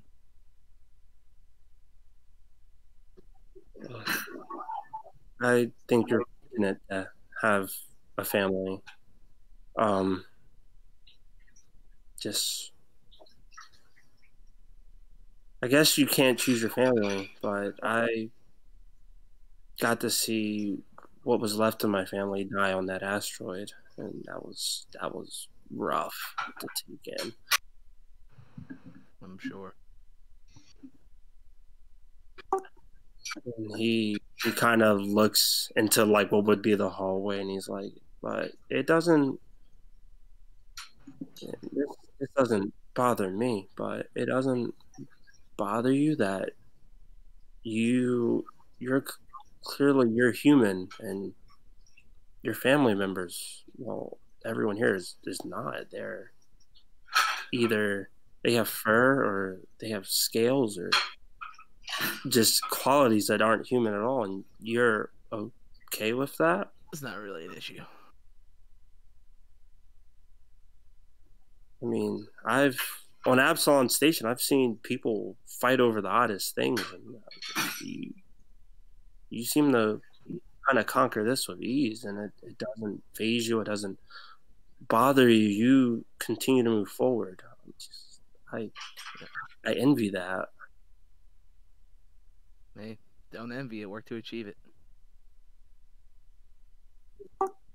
How did you start?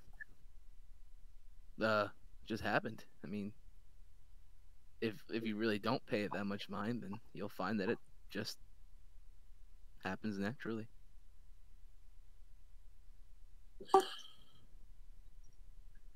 Well, I guess it may just take time for me to learn, but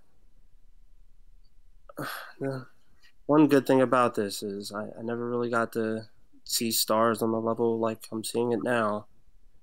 This is nice to view.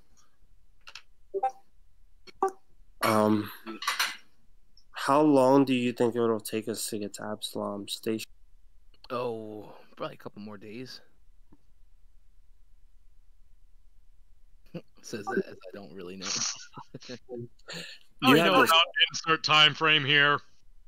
so you have that stone. You can make it within 24 hours when you decide to. I just had it at least spend one day so people can get actual hit points back instead of going, back to Absalom and not being fully. So Gotcha. that's like a you call kind of thing. Gotcha. I'll just say a couple days then, because I think I'm still sitting at 9 hit points. So, how does this work? Everyone needs sleep. That's just a lesson of life. When you need to sleep, who's going to navigate this Oh, I'm sure Snow will stop fixing stuff long enough for me to get a nap in. snow? And snow is What do you mean? Who's Snow? You just named all of your crewmates. the one that gave the command, right? Yeah. Yeah, I'm not really too fond of snow. What? Why is everyone just talking smack about the captain? Because I just nuked all their family and friends.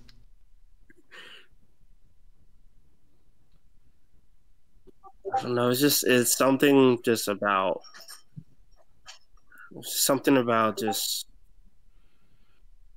I should be thankful. I should be. Why is this beeping? 1 second.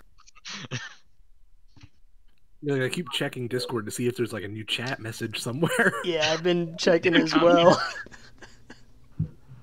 Is somebody popping in and out a lot? I think someone is messaging Brandon or in one of his other chats. Okay. Yeah, it was a different chat. I joined a chat for like helping me with learning Japanese and stuff, and they're taking some quiz at this moment. So it's like, yeah, next question, this. I was like, so all right, but back to the story on board. That's why I muted that channel. So just kind of I should be thankful. I should be grateful. I'm living and breathing because of snow. For all I know, I was locked in a room when this whole lockdown happened. My doors unlocked on its own. I peeked into a hallway and saw one of the gray, bald individuals, and I ran back into my room and hid under my bed. The announcement was made that any surviving members run to the ship, and within 10 minutes, and I ran out the room and I was spotted, and I just continued to run until I made it back towards the lot where all of these ships were located. I spotted all of you. I heard the sounds coming from all of you. Actual humans or actual humanoids talking, having conversation. I ran to it. I was more or less lucky to escape out the clutches of the one that was following me at the cost of not really knowing what happened to the other members of my family. Were they locked in their rooms? Did they happen to be in one of the luxury spots? Were they in the swimming pool? I don't even know the last place they were at. I'll never really get to know the last place that they were at when this all happened. But I'm giving another opportunity to breathe and be what's left of them. It's tough. It's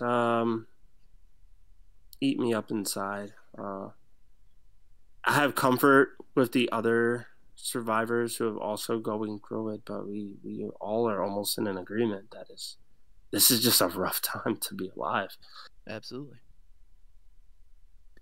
And I kind of sit here and see that you managed to get through this and kind of like look forward to better days ahead of us. I need that. I want that really bad. It'll come with I would time. like- They say they say that time heals all wounds, but that doesn't mean they don't leave scars. If it's fine with you, I would like to spend some of the remaining days going to Absalon Station, just spending time with you and knowing how you've gotten to live without speaking to your family and being okay with it. If Right. hopefully I won't be a burden to you, but I feel talking to the others, I'm spending more time sobbing and spending that time being sad and spending that time kind of getting a bit of knowledge and a lesson out of all. All right. He just kind of continues to talk and also kind of hear your side, what events or things that happened that led you to kind of what led you to getting on to New Elysium. Mm-hmm. We could play that out in character or kind of just say that happens during a bit of down. You can time skip it. Yeah. All right. And So I guess the end of that would be Snow actually coming in to take over piloting. Sweet. Everyone just starts booing and throwing tomatoes. So if it's super late at night, is there a lot of activity, even though it seems like there is, on the ship, or is it mostly people are asleep? 80% of 80% of people are asleep on the ship. It's just the few that are having a hard time sleeping, or working hard, such as Snow, staying up. I mean, this is also normal for Snow. Actually, the one point in time that Gunner doesn't have people annoying knocking on the door. Once that happens, pretty much, I would be listening for when things settle down, or there's least amount of people moving around, that he would probably move the closet that he puts in front of the door, and using his sniper as a crutch, start trying to make his way to a shower. Just trying to not get anyone's attention, just get there and back without hopefully any incident.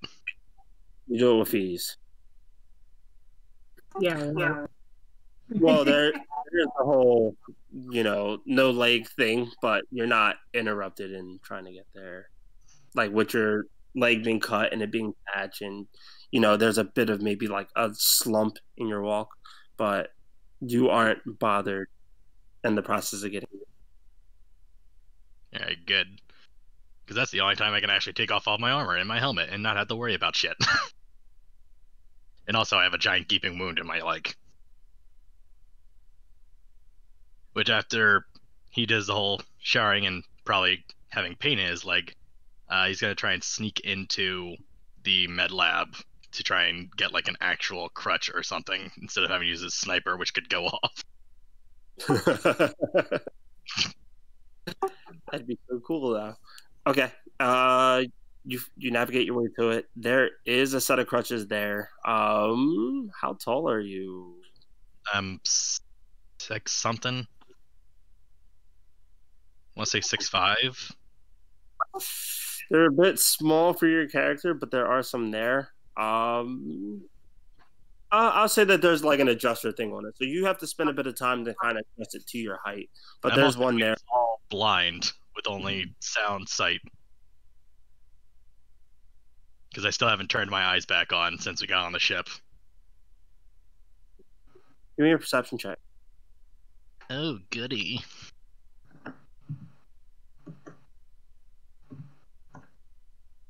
Okay. That is 31. Yeah. Yeah. Holy moly! I got a 19 with a 12. I was not expecting that 31. That's crazy. Okay. So yeah, navigating your way. You're just acquainted with everything on the ship. You know where the rooms are. You can get there without looking if you tried. You would just have to worry about any individuals getting in your way. And when you use the senses that you have, no one seems to be in your direct path or, interrupting you in any way, shape, or form. No one's running down hallways, things of that nature. Everything sounds the way that it normally would if you were to walk these any other time with the surviving members, with your party members, or if you were to be alone. Everything sounds like you can hear the engine still running and things of that nature, and everything seemed to be the way it should be. I got a question. Was the toner still in the med bay? Because I know he went to sleep there before. And also, Kalani is also in the med bay. That's what I had been working off of the assumption of, that he was in the med bay the whole time. That's an 18 to stealth. Okay. In that case, they are in the medical bay, and a toner with that whole situation, I probably should have did a couple like stealth or perception checks or something to wake anyone else up. But we'll just say that didn't happen. I mean, if he wants a perception, my stealth, I could have woken him up while I came in. Yeah, let's go for it. Dice roll. Alright, so you gotta be an 18 stealth, which is just a roll. I have no stealth. At least I don't have any ranks in it. Or so wait, as perception or? Yeah, your perception against my stealth. Oh. Okay, yeah, you found me. Oh no. Or wait, just Kalani or me too? Both of you, I thought. You're both in the same room. Yep. Yeah. Well, because the toner probably would have fallen back asleep. Like, depending on how long it's been, he probably would have fallen. If it's been like more than 10 minutes, he probably would have fallen back asleep just from exhaustion. It is over 10 minutes past that. Yeah, so he would be conked out again. Well, it's up to you. Either Yeah. you heard me or you didn't. Well, I'll say you were able to get past Tim because he didn't notice Bree until she like touched him. All right. Yeah. And I'm like Whatever. they're sleeping, but I hear you, and I wake up. And then I leave as sneakily as I can. I love it. I hear you. I wake up. Out. I mean, yeah, there's a reason I left at 4 a.m. from my room. But hey, that's up to other people if they want to pursue it or not. Gunner, is that you? No, I'm a figment of your imagination. It's time back. You're actually asleep. You should probably close your eyes and do that again. Are you okay? Is there anything I can help you with, though? No, I've got my dream crutches here, so I'm all good. Okay. When I get to Absalom, I'm planning on grabbing some regen serums. If you need one, just let me know. Nah, I don't. Instead of, No. I mean, having your leg regrown might be better than having a cybernetic one or whatever replace it. No. No, I earned this. No, you didn't. Why would Yeah. you say such thing? You don't know anything about me, Kalani. And honestly, that's the better part of everything. I doubt that. You seem like a very good guy. Oh yeah, well this good guy's killed a lot of people and gotten a lot of people killed by people who tried to figure out who he was. Oh, and you don't think I haven't gone through any of that? Have you literally killed people by existing? How in the world can you kill somebody by existing? It's a big universe out there. There's magic and fucking apps that turn people into goddamn zombies. I think anything's fucking possible nowadays. But you can't say that it's your fault when it's not. But you also don't know that that's not the truth. You don't seem like the type of guy that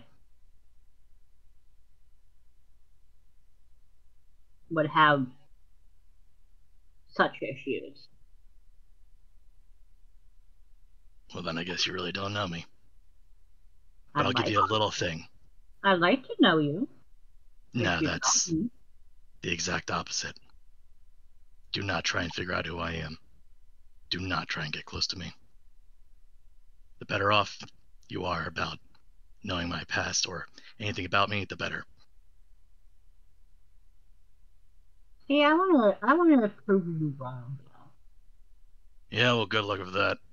And I start crutching my way out. I come over and start helping him so he can move a little bit. Don't touch me. I tell you not to get close to me. and you do the exact opposite. There's nothing wrong with getting close to you. You're a good guy. You do not know that. You've literally known me for less than 4 hours. I found you in a goddamn tunnel. Yes, and if it wasn't for that, I don't even know who you are. And if it wasn't for you guys finding me, I would be dead. And then all the times that we fought and everything. You mean the time that I shot you? You mean when I put you on the ground? It was an accident. You didn't. Yeah, you know what? Me shooting you 3 times in the back was definitely an accident. You were Look, I don't blame you for that. You were under influence of something. That's all. I understood that after it happened. I don't blame you for that, and you don't need to apologize. It was an accident. It wasn't something that was under your control.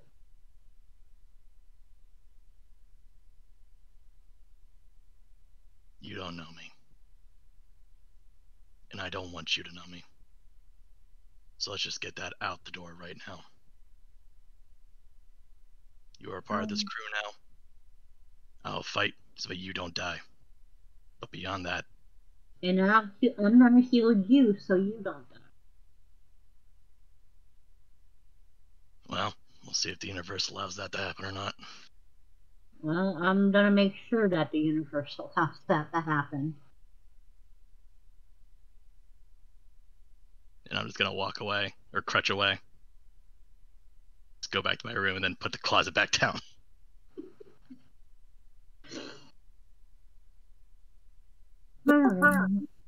Alright. I'm liking the whole like character building stuff going on. I'm just here like Yeah, this is some RP that had been needing to happen for a while. there's a lot of things that still need to be finished being conveyed from character to character, such as the camera angle being switched over to the pilot seat and Bree stepping into the room. Snow's gonna be kind of reclined back in the seat and having a cup of coffee as she's just like almost lazily about just navigating the ship. Just kind of just right on the outside. Come in. I mean, and then I go over to Toner to make sure he's doing all right, but I don't disturb you from your sleep or anything. And I Oh no, he's got disease. He's got disease. It's already too late. You gotta put him in the airlock. Unknown to you, she does some healing. Yeah.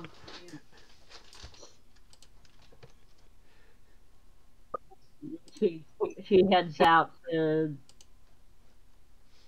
I guess Kalani will head out to check on everybody else. Make sure everybody else is doing alright. Just gotta sleep off 5 concussions and I'll be fine. Usually you're not supposed to be sleeping off concussions. Yeah. Usually sleeping after concussions is a bad thing. Yeah, sleeping and concussions don't mix. And I'll be fine. Just heal up, you're all dead. The funny thing is that even after the 24 hours of bed rest, you still won't be at max HP. Yeah, you got this. You get some heal from me too, so she has her SP and HP type healing that she can give other people. Since Snow was wandering around the ship, apparently, did they ever run into me or Kalani or anything?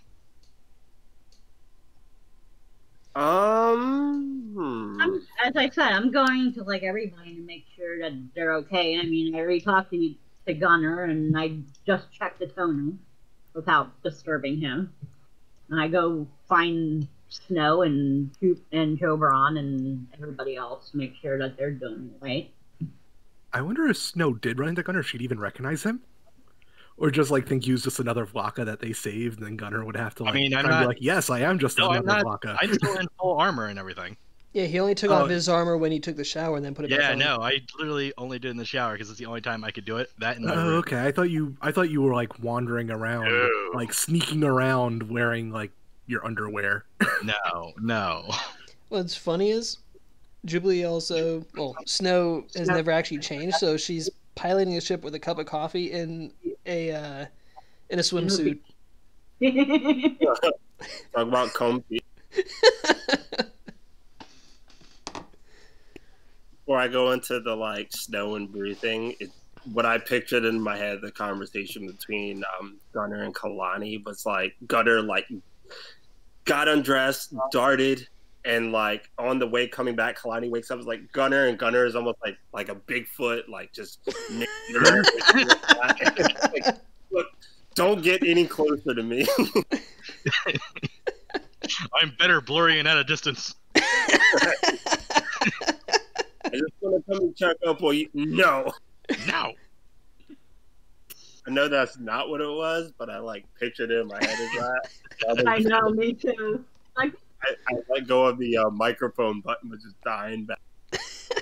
And then I called this Z. I want to be loved. No concept of being known. Only love. I don't want love. I don't want any of this. This is being forced upon me. I want to be mopey and bullshit and edgy.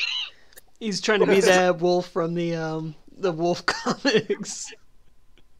I'm angry. Hey, leave me alone. Don't get near me. Except for you. I just want to be specific, not you. But everyone else, leave me alone. Once again, I just want to mention that does not mean you.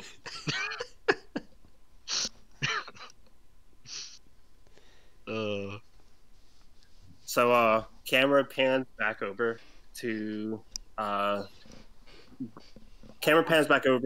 to Jubilee and Snow, or is it just Snow? It's just Snow. She actually would have had Jubilee start compiling data in the hangar with the ship. So it's just her in the cockpit. So the door opens, Bree's kind of placed in front of you. She on her face you can see she's a bit like distraught with something. It's hard to kind of get an easy read what may have happened prior leading up to this from your character's perspective, or what she could be going through. But she immediately, as the door opens, steps into the room and says no. And she, can I do a perception? Okay, give me a perception check. That's a 38. You almost heard her. I meant along the lines of that's hard to like trying to pinpoint like what's upsetting her. Wouldn't that be sense motive? I mean, if you want to use the same roll, it's an 18 plus 13. I'm glad that you could hear my audible snap. As I'm just like, yeah. Hey, block it. It's what we're good at. Yeah. So she's a bit distraught. She's not giving you eye contact. She looked into your eyes as the door opened, and then she kind of like looks towards like your shoulder, the garment of what you're wearing. But she doesn't keep her eyes looking at one location for long. Quit like split second and kind of just peek at something else. Just hi, Snow, and she kind of stutters a bit, and she goes to give a hug, and it's just one of those like awkward hugs. At that point, and says, Snow reciprocates the hug. Yeah. Finally, someone gets it.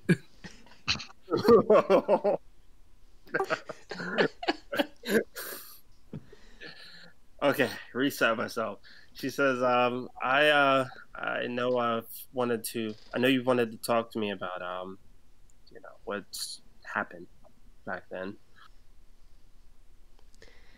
Yeah, I there's so much I don't remember, and I really need to know who I was.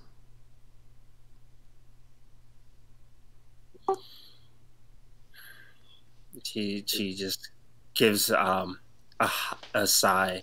It's a out of character. It's the same sigh that she gave when she was in the room with Toner, and she gives that same type of sigh towards you. So it's a bit like there's just emotion with it. Like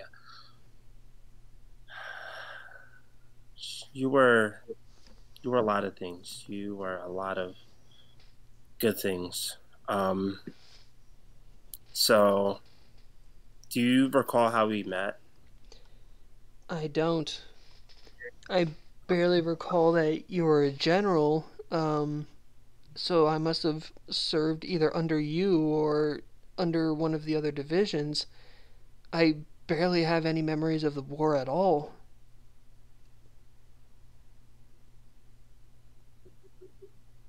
Well, I guess if you haven't been told, we ended up winning that war. Um, I met you through training. Um, at the time when I got accepted into training, I was under a corporal coming in. My gotta look up ranks real quick. My sergeant um, trained me under his wing, um, and she kind of talks a bit about herself, things that aren't really pivotal in the story, but it builds up to a point where she gets to you. Drew, just some of the things that I've succeeded in, he believed I needed more martial training. He didn't believe that I was a good fit when it came to using melee type weapons. It was at this point that we were told to meet with other individuals within training, and that is how I met you, Snow. At the time, your fur was a lot whiter than what it is now, and you were very kind of shy at first. You didn't speak a lot, but um, you it took a couple of days for you to kind of speak to me, and I can still recall the first word you said to me. Um, Get up. And she says, you was pretty brutal with your training to me. You gave me slack at first. The first day I met, I guess you may have had some. You could see that I required some work on a on the field, and you just continue to kind of bully me, but in the right ways. Stand up, on your feet. Um, you spoke to me as if you were like giving commands. It was something I didn't like at first, but it grew on to me, and we were assigned different like squadrons, and in the squadron, um, I worked my way through the sergeant to get up to a general status, but it was through you that I was even able to get to that point. I didn't really have a voice, but I excelled when it came to gun training. I did really well.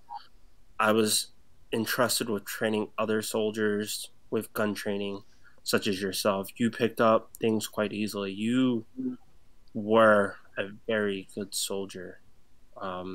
It's you picked up things very easily. Things seemed to make sense for you.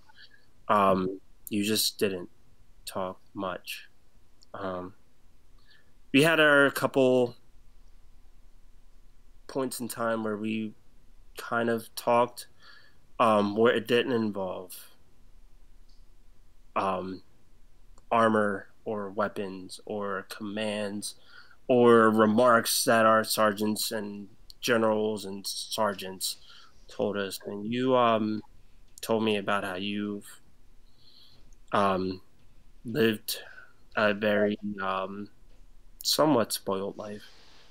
It was a lifestyle that you didn't want to be dependent on.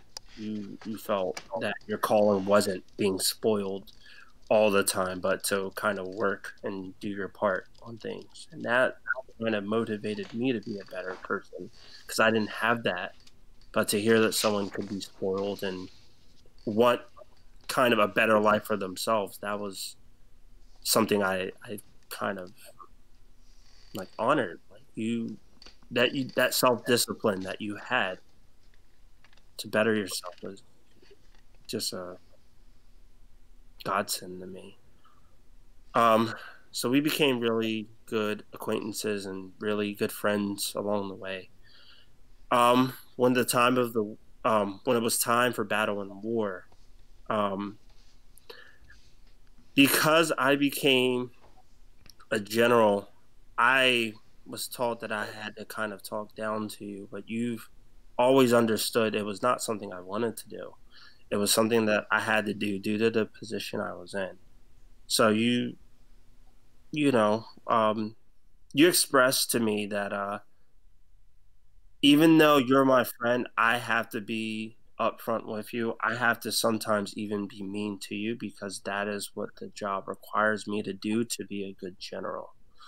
That's what you've taught me.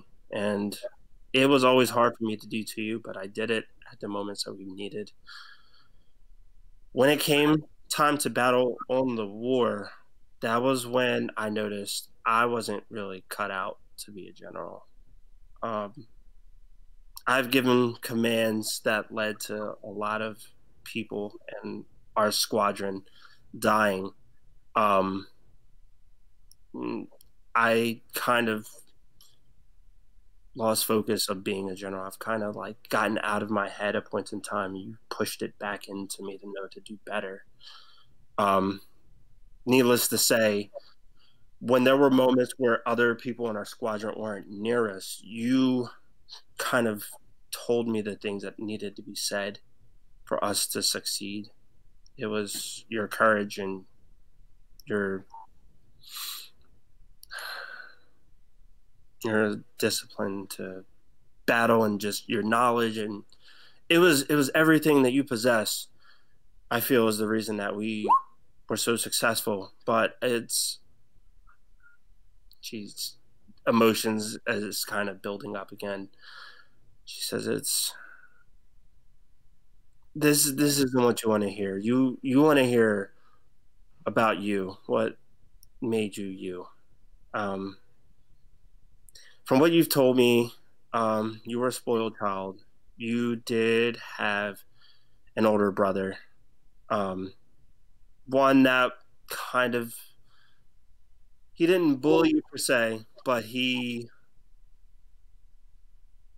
made it where you were a bit of a tomboy because of him. Um, I wasn't told too much about your brother. I can't actually fully recall the name of your brother, but you told me that he was kind of the role model for you. He's the one that offered you to kind of work alongside the with the army with us, and he was kind of the pushing factor to you following up to meeting me and fighting and continue fighting. Did I ever mention the planet I was from? You didn't mention the planet to me, but you did mention a girl, um, a girl, and a mission that you were on. The last pushing force. Um, I don't really recall her name, or I can't really recall her. It's been quite some time. Um, do you remember any of this that I'm saying to you? It's a lot, and I'm not remembering any of it, but I do have a memory about a girl. I don't know if it's the same one.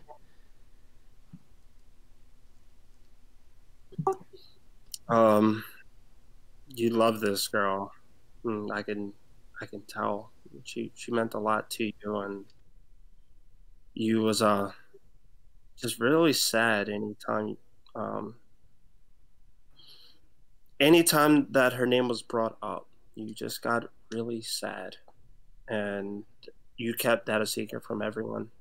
And our military, except to me. And that was one thing I've always treasured, that you would always open up to me, no matter how much it affected you, no matter how much it may have boiled inside of you. You were not afraid.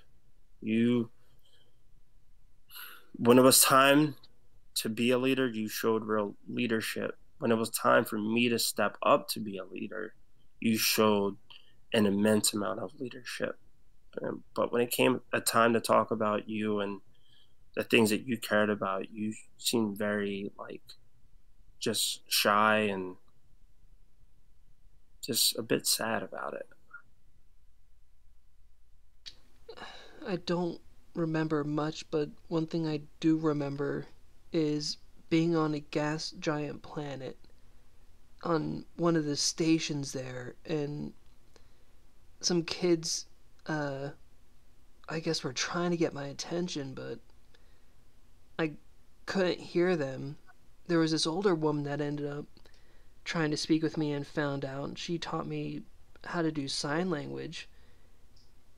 That's the most of my childhood, most of my early memories that I have now.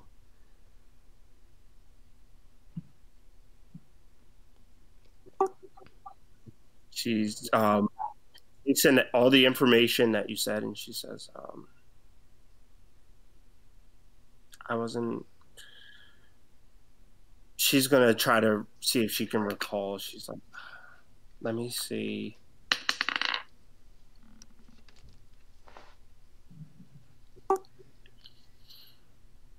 I remember you telling me that before.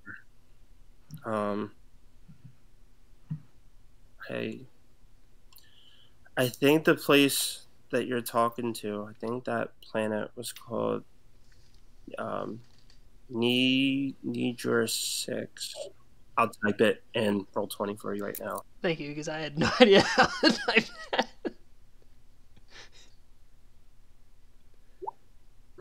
There. Najor, Najor 11. Or yeah, 6. My bad. I put an X instead of a V. Mm. Might be. I think that's where you said that you were from. That's the closest thing I can remember from your memories that you told me That that you is were a from. lot of information. Thank you. I Now I finally have a lead to find everything before the war. Now that I finally remember my name, I could easily look up a lot of records from the war, and it means so much to me to be able to talk to you. And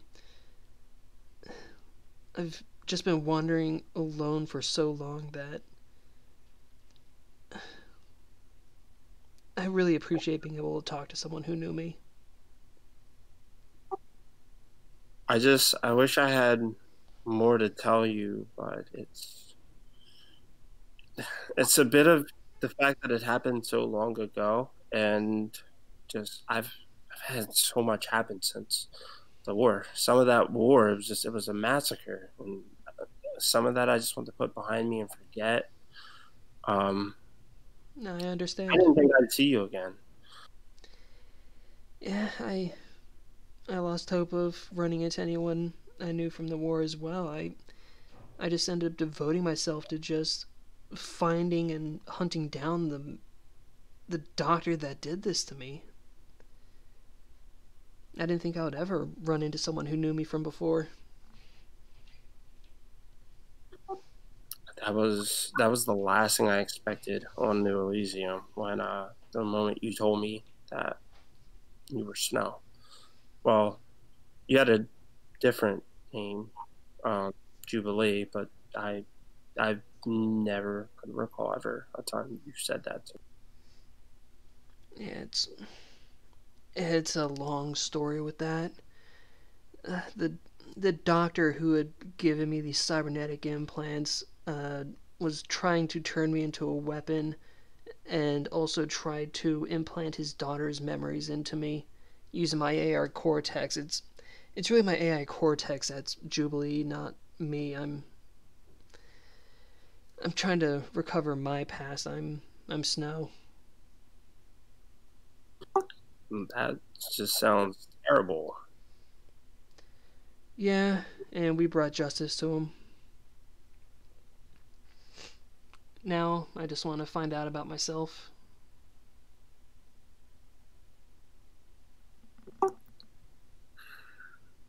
She kind of takes a step, like not a 5 foot step, but just like a small step, kind of a bit away from you, and just says, "Now you were now you told me that you died, that you were brought back by this scientist, and your memories were wiped, and you're slowly trying to recover that information that you've lost." Did I forget the whole shift that whole time?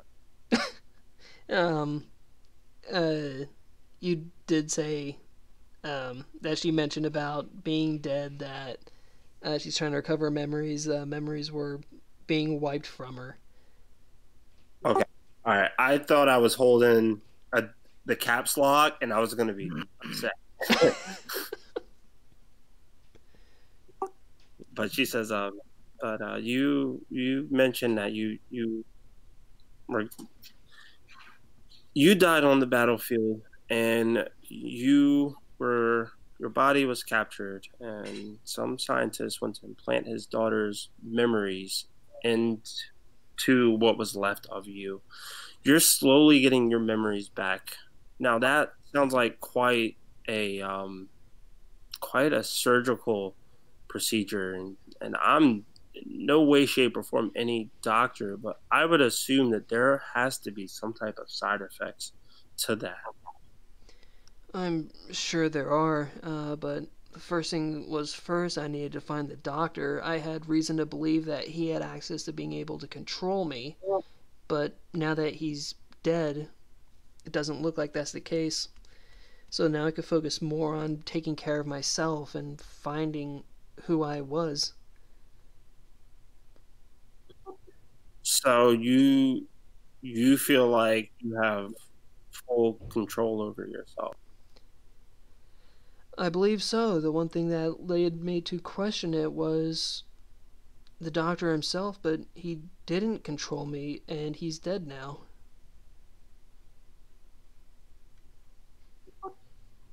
Hmm. So you would say you were, um, and she's got to make a sense motive check. So you would say that with everything going on, you were full aware of just any actions that you take. And Snow's gonna take a deep breath and close her eyes. I'm fully aware of what I did, and I take full responsibility. It was a decision that had to be made, and even now I feel that it was the right decision, though the lives of those and the potential of those lives will forever be on my shoulders. You feel that's the right decision? Considering the situation and the circumstances that station was in, yes.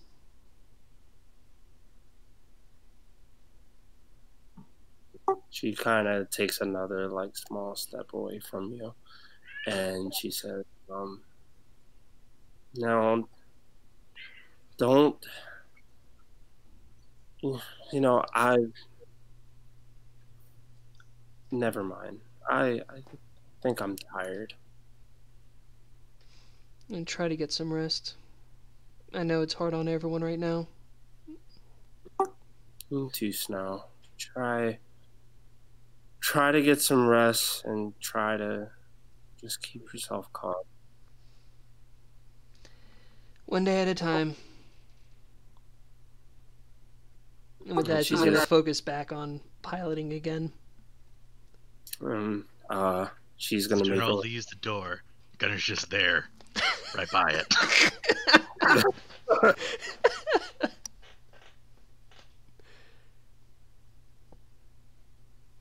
All right. So Oh, I meant that for serious.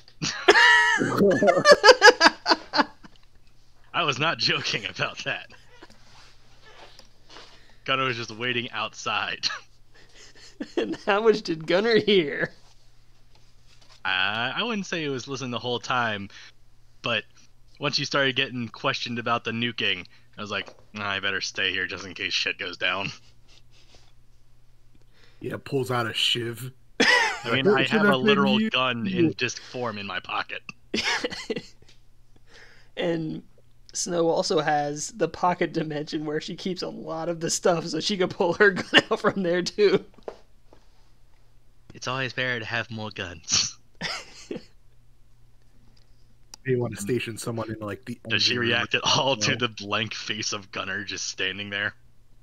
Gunner has a helmet on, right? Yeah, I have my full armor and everything on. He just kind of she looks at Gunner, and she like, are you fully blocking the way? Like, would she have to try to? No, I'm like on the side so that she knows I was like listening, just sitting there waiting for her to leave. She kind of gives this odd look. Give me a sense motive. Can I also make a perception to see if I knew that Gunner is there? Sure. Yeah. It's a 22. For the sense motive. Yeah.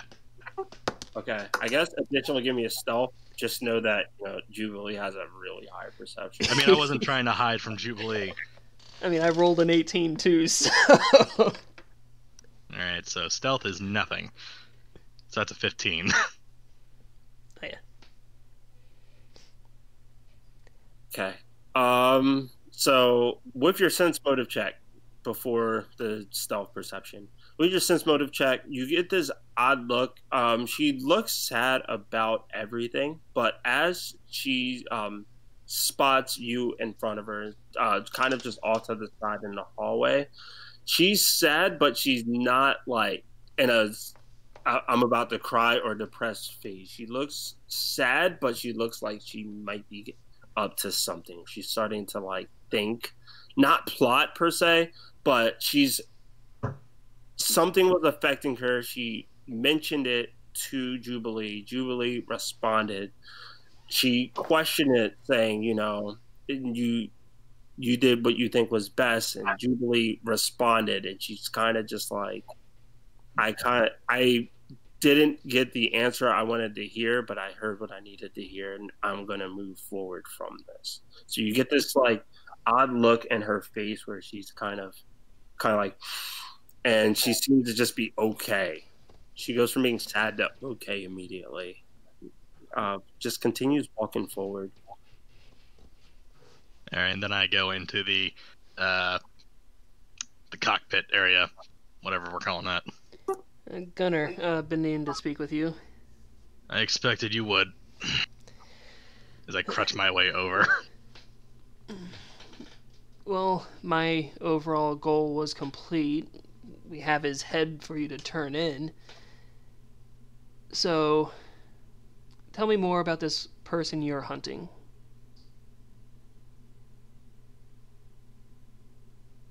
Currently, it's a guy who likes to play videos in his fucking office about being Death, the Destroyer of Worlds.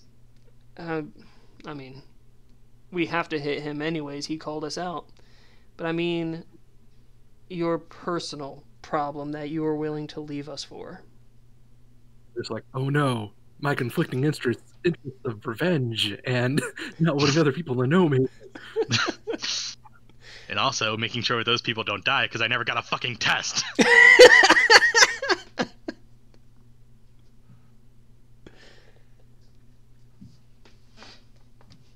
I can't divulge that information at this current time. Well, whenever you can. I'm assuming you want to take care of it as soon as possible. And once when we get ourselves resupplied and fixed back up, we'd be able to work on it immediately. No. What we're doing now is at least more important. At least until that fucker with the apps is taken care of. Doesn't matter what we do. If it gets out, none of us will be alive much longer to do anything. And we're also not the only ones hunting that fucker.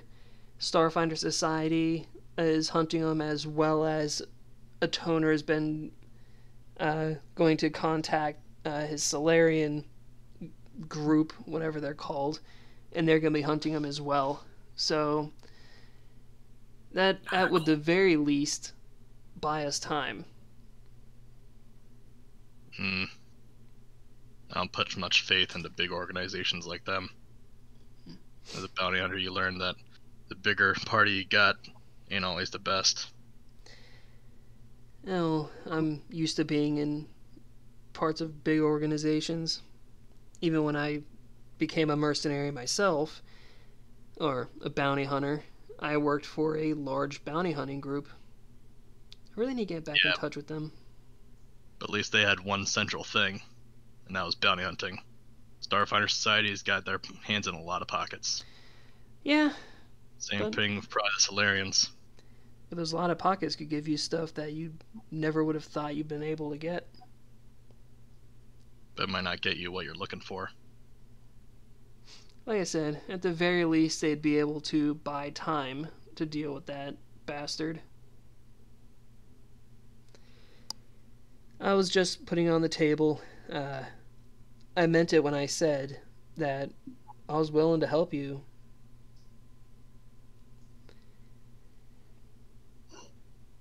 Starting to wonder if anyone can really help me.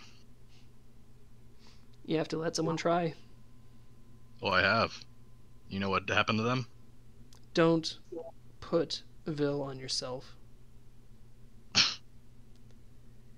That was my command. But I still took the shot. You took the shot because I couldn't be there to take the shot myself. Because no one else could. That's why I gave the order. I gave the command for that. And I still followed it. Yes, you did your job. Don't put it on you. Put it on the person who gave the order. Absolutely fucking not. I still made that choice.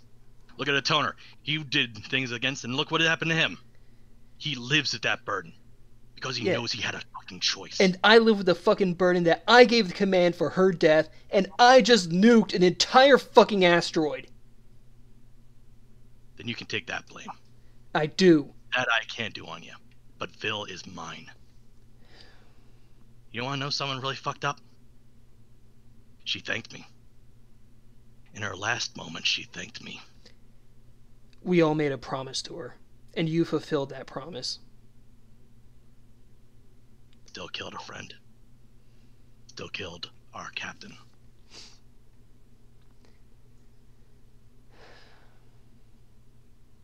And believe me, it ain't the first thing I've had to carry on this back. I have a lot of bodies on my back too, even ones I never remembered until more recently. She's gonna bring up the video when she shot the child in front of the Vescan General. And she's gonna bring up even more videos of like what memory she has of the war itself. I've done a lot of killing, Gunner. Well, you've also existed a lot longer than any of us. Just makes my burden that much heavier. Depends on the bodies you're carrying. Most of the ones I'm carrying I knew very well. Though some of them were also just very good cash pay. And also one of them came back to life for some reason. Yeah, that's a whole thing we gotta work through as well. But it's always one day at a time, Gunner. And just know that I am here for you. And I do want to help you. If you want to help me keep that Kalani person from getting close, I told him multiple times, don't get close to me. It seems like they are going in the completely opposite direction. Alright, I'll talk to her. You know, not being able to see the stars are still good. Yeah.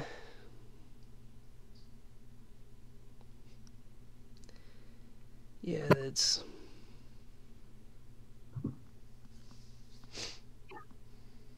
And did you get any rest yet? Well, when I didn't have random assholes knocking on my door for no apparent reason than just a sob to me. Which one of them got me enough where I passed them like an energy bar under the floor. It's like a fucking magic genie door. I mean, it's understandable. I just nuked their family and friends, so... You know, this universe ain't kind. We all know that. That's for Some goddamn people are just sure. learning that today. That is for damn sure. But either way, it don't matter what they think. We do what we do because we think it's better. And sometimes it is. Sometimes. But every day we've survived. And every day we keep surviving. Just lose yourself a little bit every time. Or for some of us, we lose exactly everything we are. Become something different. And sometimes everything's taken from you. Sometimes you take it away from yourself. I understand. Don't. Like you just realized what he was talking about. Like, no, don't understand. On the wrist. No. Shit, no. I do understand. Our past may be different in a lot of ways, but I do understand that.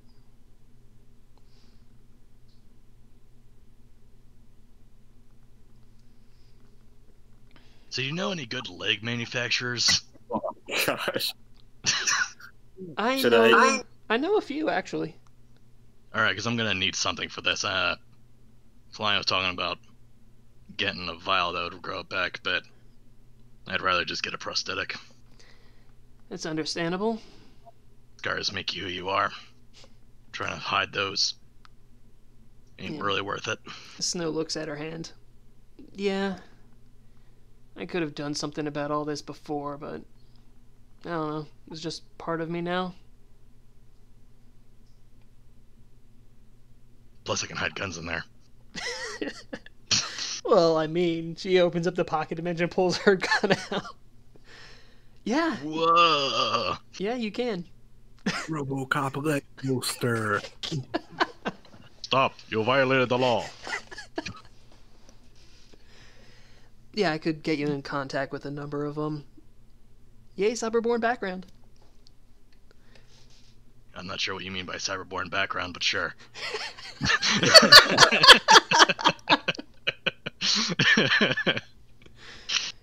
But yeah, I'll get you in contact with some people. It wouldn't be any difficulty at all. If you need help getting to any of the places, I'll be willing to help. Nah, luckily I've got these, so I can get around fine enough. I was thinking about maybe upgrading the ship a bit. That'd probably be a good idea. God knows where we're going with it next. Yeah, I think it's time for an overhaul. Also, how long have you been up? I haven't slept yet. Alright, well then you're gonna go fucking do that right now. I'll handle it. I may have one leg, but I'm still a better pilot than you. I don't doubt that. Problem is, I gave away my bed. So either I sleep in Well, the luckily, cockpit. my room's open. And I give, like, a key to it. Fine. I'll have. Just make sure it's the left bed, the other bed is for the animals. Okay. I'll have Jubilee. God, it still feels weird saying that. I'll have Jubilee patrol the ship and make sure everything is good. Yeah, I'm sure it'll be fine. And anything that does pop up, I'm sure Well, maybe not me, but the rest of us can handle. Well, just let us know if anything is needed. Sure, but I just want to give you a forewarning. There's a lot of space out there. Just a lot of space. It like points out to space. There's so much. I'm not sure how we're gonna get through that. Good night. Good night, Captain. There's just so much space. So much. So much. How are we gonna get through this? So yeah, camera stays panned in the cockpit area as we see Snow finish up Snow's shift and leaves the scene. As Gunner is sitting in the And with that, I'm going to go to the bathroom. Gunner is sitting in the captain's seat, just navigating the ship. The coordinates are being changed so that way Gunner can turn in the bounty. So we can just say, you know, that's being taken care of the scientist. So the coordinates are changed. The ship begins to kind of swivel and goes to the new coordinates. And time just continues to pass on until we get to the point of, yeah. Just to fast forward through all of that, you turn in the bounty. After the bounty's turned in, money's divided evenly. The next stop is Absalon Station. Whoever is piloting the ship, that Sunstone will set the coordinate to where you need to go, and using the drift engine will help get you there within 24 hours. As time continues to move forward, the different bonds that have happened between PCs and NPCs, and vice versa, continue to move forward. Joberon is still spending a bit of time. What does it say? Tuknik. You have the bonds happening just between several of the people. One person who kind of spaces away from everyone happens to be Bree, kind of just wanting time alone from everyone else, except for the men that she's worked side by side with boarding the ship. We will fast forward to arriving at Absalon Station. Immediately from arriving, everyone is excited. Everyone on an NPC level is excited to get off of the ship. And after dealing with docking and things of that nature, everyone kind of continues to go their own path. Breeze is on the ship, but the others that worked with her, like as soon as you're able to, they kind of just get off the ship. Bree kind of continues to stay on the ship and is just thinking. But Blake, go ahead. Yeah, while they were on the ship, like after Atoner like finishes fully resting up and healing, he just goes to each person, like each of the survivors, and gives them his therapist's number. Okay. Damn it, Atoner! As this is like, listen, if you need someone to talk about the stuff that happened, this person, she's a good doc. And if you use the code Atoner, you can get your first 20% off on your first you deployment. get your first month's worth of sessions 50% off. Wow. This is like, it was her idea. She said if I'm going to be going around helping people, that at least if someone needs someone to talk to, I can point him her way. That's awesome. That's canon. He even offers a Toner and Snow, or not a Toner, a Gunner. He even offers it to Gunner and Snow because he knows that they've just been through a lot too. Yeah, Snow's the kind of person where she would like, oh, thanks, put it in a pocket to be later pretty thrown away. Yeah, that's pretty much like, thanks. And I just like I gotta go get a new leg. Bye. And also, would I be able to get that test from the person who's also giving me a new leg, or a medical professional of some sort? I'm pretty sure maybe a Epsilon mystic Station would have someone that Would could. have someone who can check for fucking curses.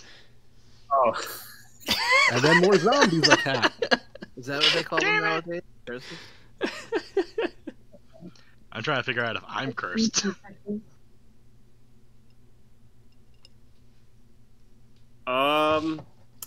Sure.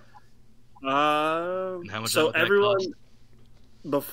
before we go into that, everyone already spent, their gold piece and everything acquired. So I'm not gonna play that part out. Is there anything anyone wants to achieve immediately landing on the planet? I mean, immediately landing on Epsilon Station, Snow would have called the whole crew together and say, I'm going to have this ship completely worked over. If you could take all of your stuff out and hold on to it until the ship is ready. Yeah, it'll make things a lot smoother and no risk of anyone losing anything. I don't think a medical office will let me go in there with a large cat and a llama. Then have them follow one of us around. They have storage Okay, areas you at two, the follow dry this dock. one around. I just point to Snow. They have storage areas at the dry dock for retrofitting and augmenting. There you go. It's not a stable. I don't care where you put your stuff, just take it off the ship. But the landing gear is okay. Okay, so that is mentioned. The ship's mentioned. So I want to say there's a good 6 or 8 hour period where if characters were to split and split the party, this is being accomplished. Buying gear, selling gear, anything on a gear perspective that's being taken care of within the first 8 hours of being there. The ship is going to be worked on, so you're not going to be flying anytime soon, because just waiting to get the parts, having them installed, and all that is going to take some time. Yeah. Getting an entirely brand new ship, it's going to take a bit of time. So Yeah, and during the owner would also contact his the Solarian sect that trained him and let them know about I am Death guy. Nah, man. He seems like a real bad dude. Leave us out. And Shadow Realm though. and Snow, outside of overseeing like the new ship as well as getting her equipment, is also going to be doing some minor computer jobs for the Starfinder Society as well. Because she's been gone for a while and they maybe haven't fallen apart. they're actually doing okay. They've had a couple other things that they've been keeping their eye on. One of which is, I have to dig it up. Computers Right this second. I'll use some downtime to go to my notes of what they've been up to. But they've been have several things kind of keep them on their toes. None of them being along the lines of tracking weapon packages from the drow or anything like that, but a couple things being like things happening in this small realm of space that they've just been keeping their eyes on. I'm gonna look it up on the side while everything that's gonna happen here will happen. Yeah, so Snow's going to be, of course, doing the shopping, overseeing, and fulfilling her duties to the Starfinder Society. And I'm gonna get a new leg, then I'm gonna take the Ninja Warrior challenge, and then I'm gonna go get decursed, maybe. I need to make sure the new leg's good. And the only way is to do the Ninja Warrior challenge.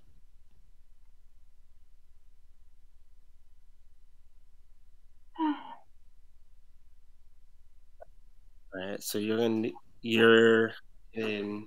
Everyone has their gear. That's done. Sorry, I have it on my whiteboard. I had stuff to make sure to get done. So this is taken care of. The ship's going to be brand new.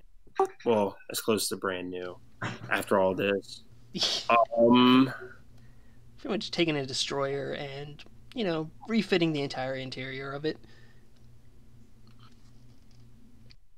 So we have that. The Starfinder Society is going to be set up. I'm trying to. I don't want to leave this as a stop point, but I'm trying to figure out if there's anything anyone wants to accomplish before now. Is there anything anyone wants to accomplish before now? I mean, Yeah, like Snow contacting her old crew. okay. So putting a signal out for the old crew, I can work on that now. I guess from every other character's perspective, you've already bought your gear and it's already on your character sheet, so we're at that point. Yeah. Toner would also contact his therapist just to let her know, like, hey, just as a heads up, I recommended you to a ton of people that just went through a very traumatic zombie apocalypse. Yes, good. Bring me the money. Well, just more of like, hey, if you get a lot of people contacting you about this thing, just this is what I did this weekend. Weekend at a Toner. Okay. So let me see. Going back to Snow, you did put out the message for Aloy. A message was not sent back to you yet currently, so there's that. You put out another signal to reach out for your old crew members. That message is being sent out. That is also going to take some time. Out of character, on my GM layer, I have both of that typed up. Snow's old crew and Aloy. So that is something I'm working on. I'm going to just save those for another session. Yeah. Everything but Kalani's all good up to this point. Kalani's not trying to seek anything out on Absalon Station right away. No, she's just doing her thing. I mean, pretty much. I mean, she's gonna get her stuff. Probably find like a small church of Ysera and whatnot, because that's who she worships basically, and nothing big. So, I mean, she was actually one of the last Valakan who left the planet before it kind of died, so. Making sure to survive and everything. Yeah. Wait, was she one of the ones that we helped evacuate? And make, just getting a hold of friends and making sure things are okay and stuff of that nature. Was Kalani one of the Vlakan that we helped ferry off of the planet? Possibly. I mean, that's kind of what it's starting to sound like. I mean, she is a young one, so it's very possible. Because our ships were some of the last ones to take people off the planet before it was just like, yep, no hope now, it's all gone. Mm-hmm. Well, that's what I was saying, she's like about 30 years old, so.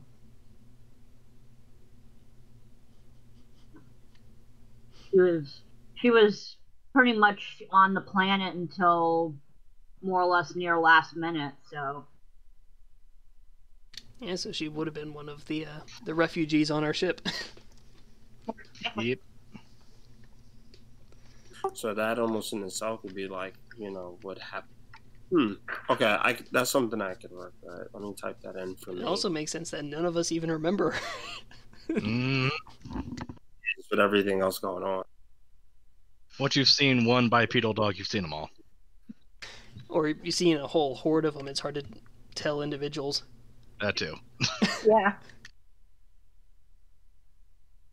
That's supposed to be for me. I just noticed I'm not on the GM layer. It's all good. Now, okay. I guess I probably should just pause it here then. Before I do, a Toner, as you call your therapist, inform the therapist, just the people that you was like, yeah, I had a couple new people that I've talked to. have to deal with this whole situation. She kind of asked to have a meeting with you. It's time we met. Like a face-to-face meeting or like In another person. one of like the. In person. What planet is she even on? She's on Absalom Station. Oh, okay. So she, once you reach out to her, she just says, "Oh, I haven't actually heard from you in a while. How are you doing?" And we'll take it from here. She gives you her address again because she knows that just from time and time that sometimes you're on Absalom Station, sometimes you're not, and she sent it just as a reminder, like I could be located here at this address. And to keep it simple, you manage to get a ride to said address. When you go into the room, it's always one you can always recall. White walls with several blotch paintings on the walls, long gray sofa with her chair that she sits, several of these odd looking plants in the room with this scent that you can always like familiarize yourself with. Like, yes, I'm dealing with the therapist. She mentions like, "Hey, come here, come take a seat. Just checking in, seeing how you're doing."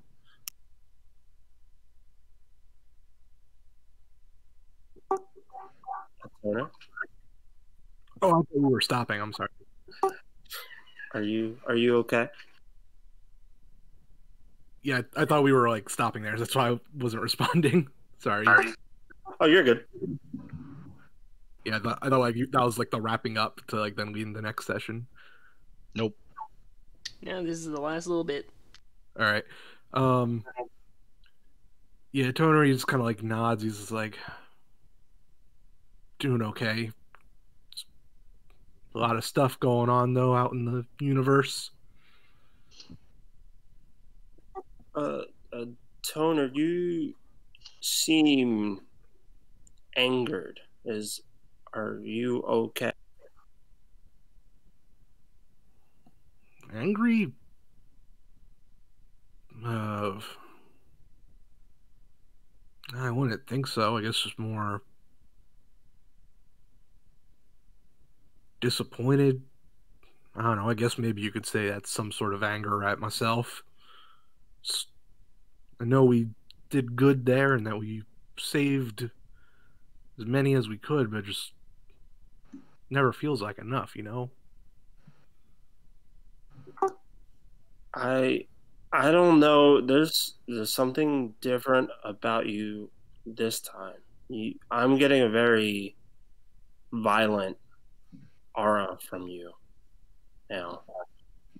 I don't know what happened, but you seem to seek more help than you've had before from me. I'm getting a very violent, hateful aura coming from you. Not feeling violent at the moment. He sounds like kind of confused. She kind of like puts her like clipboard down and puts her hand like on the closest table that would be in front of you. And she's like, "Please don't flip it."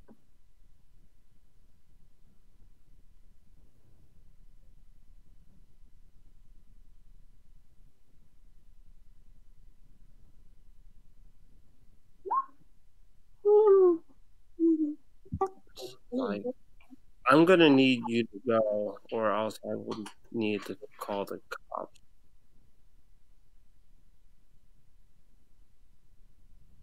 Excuse me? All right. Seems kind of weird just to invite me over, just throw me out like that, but all right, Doc. Guess talk to you later. And he just sort of like gets up and goes to leave.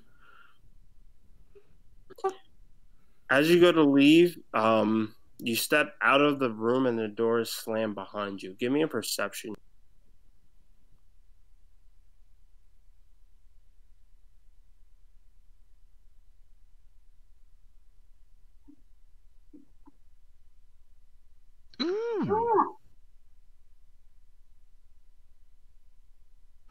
This is a Starfighter. That's not very. It's better than that. On the other end, so where you're placed at, the door is shut in front of you. On the other end, you can hear her kind of breathing a bit heavier than normal. The therapist, like, and then whatever device she's using, she puts it on like this. She puts it against her ear. You can't really hear the voice on the device that she's using, but as she speaks back, you're picking up everything that's being said. And she says, "Yes, I have an individual that is said very vile, crude things about me and my family members, and threatened to kill me in my office just a few seconds ago. I just want to inform you that they seem to be suffering from something, and I want the people of Absalon Station to be safe." And we'll end it right there. Jeez. Ooh. What the fuck, a toner? What the hell, dude? Bro, You what gotta the say fuck? things about her mom. She was being so nice to you, and you said all those terrible things. Damn, boy.